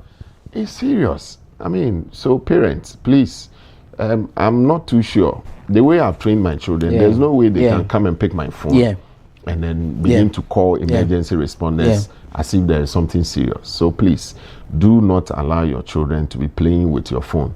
The issue is that we are now bringing a technology on board whereby every prankster, anyone who pranks us, we will trace you and will come and arrest you. And the penalty is that you will serve a jail term of 6 months, and then there could be a fine or a combination of the fine and the jail term. So we want the public to be aware of this so that they stop doing that. Sometimes they even go ahead to even propose to our call takers. Oh, that is really sad. Some call, Michiamo, I just want to greet you. People are that crazy. How? You would see Is it that they don't know the importance of the numbers or what? I really cannot fathom why sometimes they do that. I don't know whether they are depressed and they want to release their attention. People call us to ask us for credit. Meanwhile, we are not in a position of any telco to provide phone credit. So please, in as much as we want to kind of play with these essential emergency lines, we should know that at any point in time, somebody's life is at risk and may need us to come in to help. So please, let us help the Ghana National Fire Service to reduce these numbers. I mean, 100,000 prank calls, meaning that on the average, in a day, we could receive more than 20,000. So in a month, over 50,000. That's too much. That's a lot. I mean, and they're saying nothing. Why are we doing this to ourselves? So this time now we'll be much more stern and then prosecute people, and then once we do that, we'll let the media know so that we can also shame people and then put them out there to serve as deterrent to that of others. So please help us to continue to reduce the numbers. Okay, talking about the numbers again, earlier you mentioned that it looks as though it's rife in the Ashanti region. Which other areas are the hotspots, and where have you been effectively been able to dial some of this? So administratively, we have 16 regions. Yeah. Does that also affect the Ghana National Service? Is that the same administration? I mean, the district that you work with? Yes. Okay. So we have in terms of Ghana, we have 16 regions, right? Yeah. So as we have 18. Okay. 18 regions. So for Greater Accra, we have decoupled Tema from Greater Accra. So Tema is a region on its own. But if you combine Tema and Greater Accra, you realize that at any point in time, they would be leading the fire trend. But because we have decoupled Tema from Greater Accra, depending on the time of the season and then the kind of activities and the risk levels, you would find out that fires are occur most in either Greater Accra, Ashanti, Central Region, or Eastern. So for this particular quarter, you realize that Greater Accra led the pack, followed by Ashanti, then Central. So what is creating the fires to increase in Central Region is the indiscriminate burning of bush. Oh, it used to be my region. Yes. So what is happening there is that a lot more people are now clearing pieces of land for farming, construction, and all that. So the best tool they use is fire, which sometimes they use to clear the land, and that is creating more problems for us. In Ashanti region, you know, the region is vast and economic activities are also, rife, and therefore at any point in time you would expect that fires will go up. And then there is one trend that is happening in these major cities where people migrate from the smaller towns into these major cities like Accra, Kumasi, Cape Coast and Tema and all other places. And when they come, they do not have any suitable accommodation, so they tend to settle in these makeshift structures and create a lot of slums. So if there is any fire within the slum community, you would realize that about 50 or more than that structures are affected. Fortunately for us, we are not losing lives through these fires. So it also comes to buttress the fact that we also reach out to such places. But the call here is to the assemblies. They have the duty and the responsibility to ensure that these slums do not come up. So if they would also be up and doing, and then ensure that even if they would allow the people to settle there, the settlement should be done in such a way that there is buffer, proper buffer between each of the structures. And then the kind of wiring that is done there has to be supervised by certified electricians or contractors, such that they would stop illegal wiring.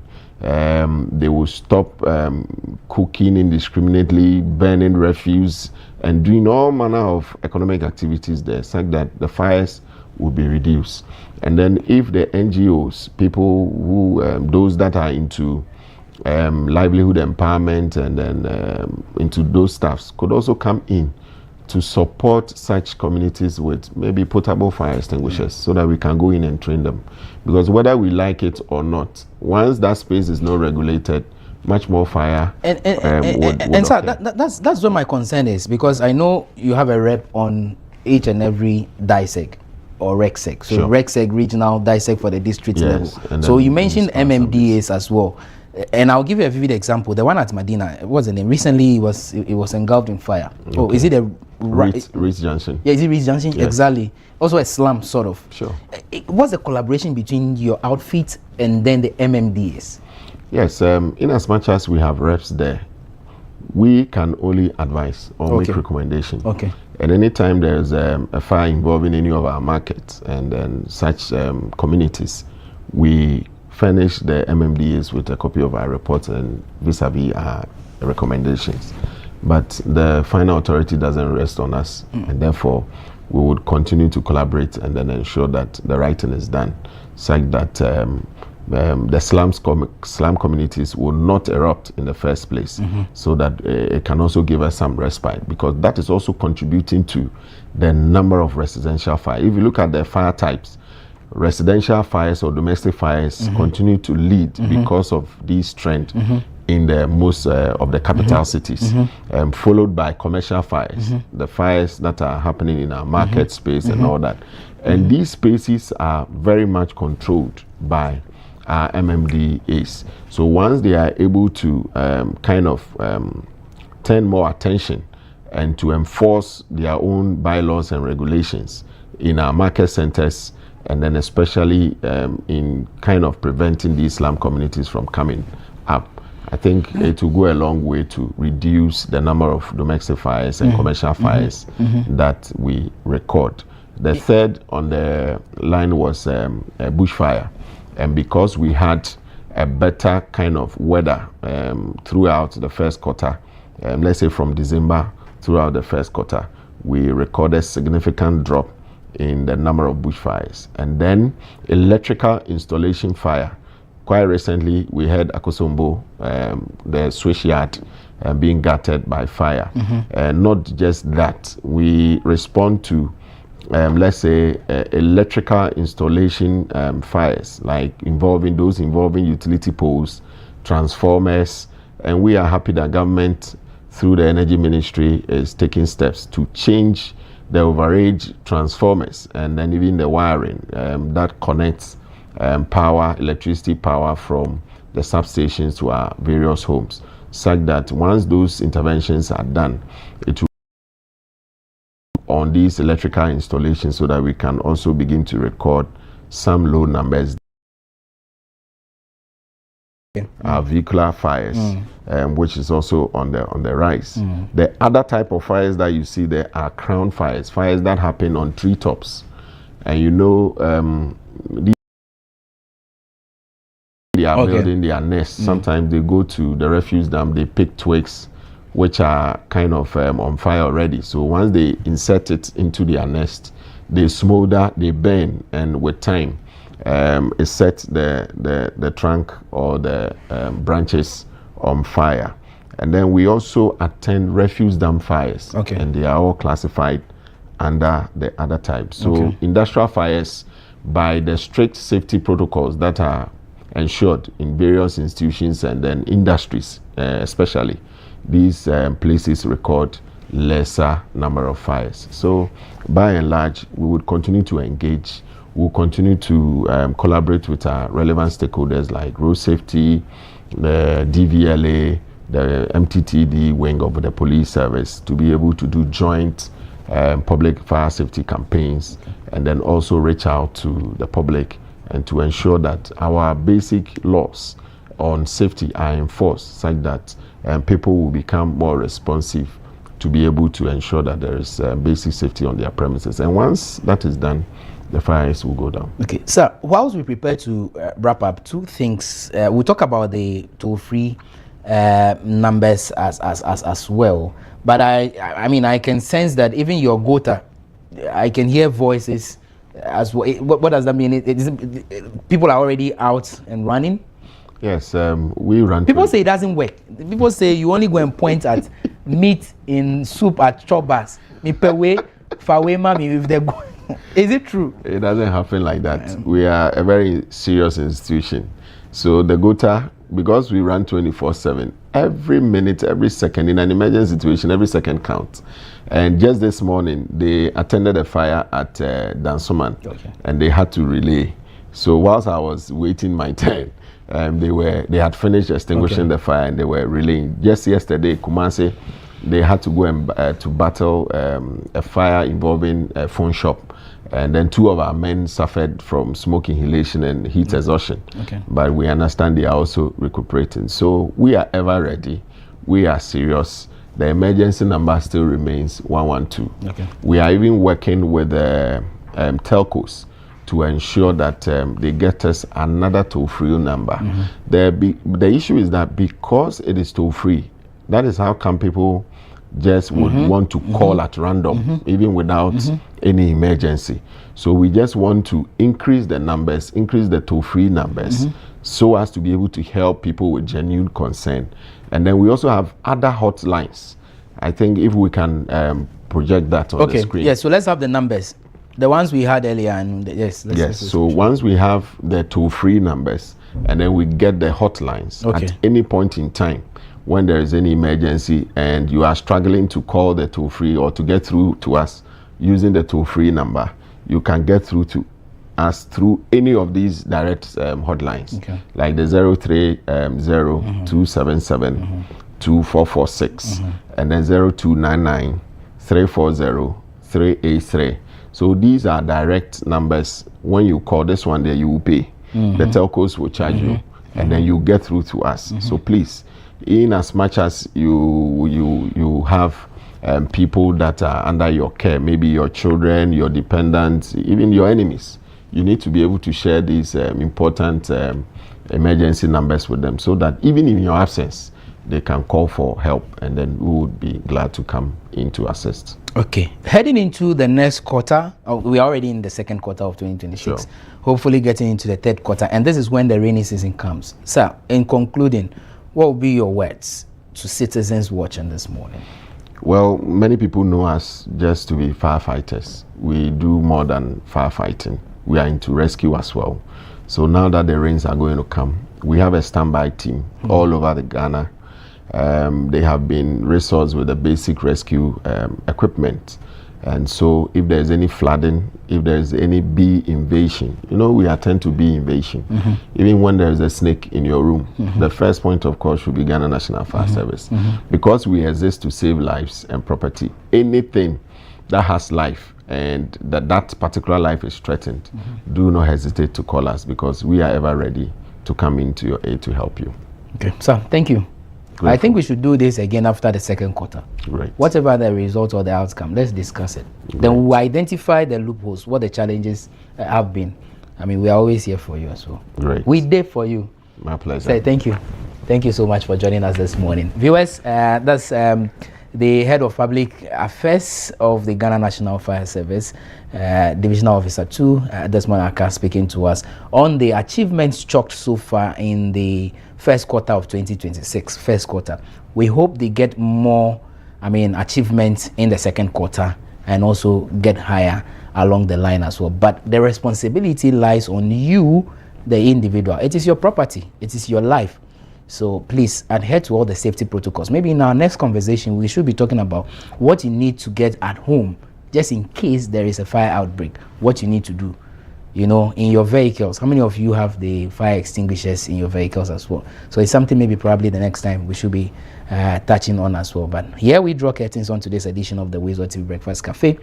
A very big thanks to you for watching. Hopefully tomorrow we'll regroup and come back and serve you nothing but the best of breakfast. A big thanks to the team for helping put this one together. My name is Randy Ahaji. It's a wrap for now.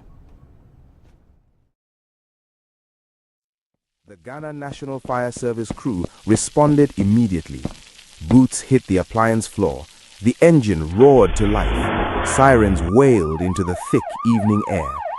But the road was already against them. Potholes forced the appliance to crawl. Flash-flooded sections hid deep craters that threatened to damage the truck because it was drizzling. Traffic refused to yield. Some drivers pretended not to hear the siren. Others stared and continued slowly, as if the fire was none of their concern. A few even insulted the crew through open windows.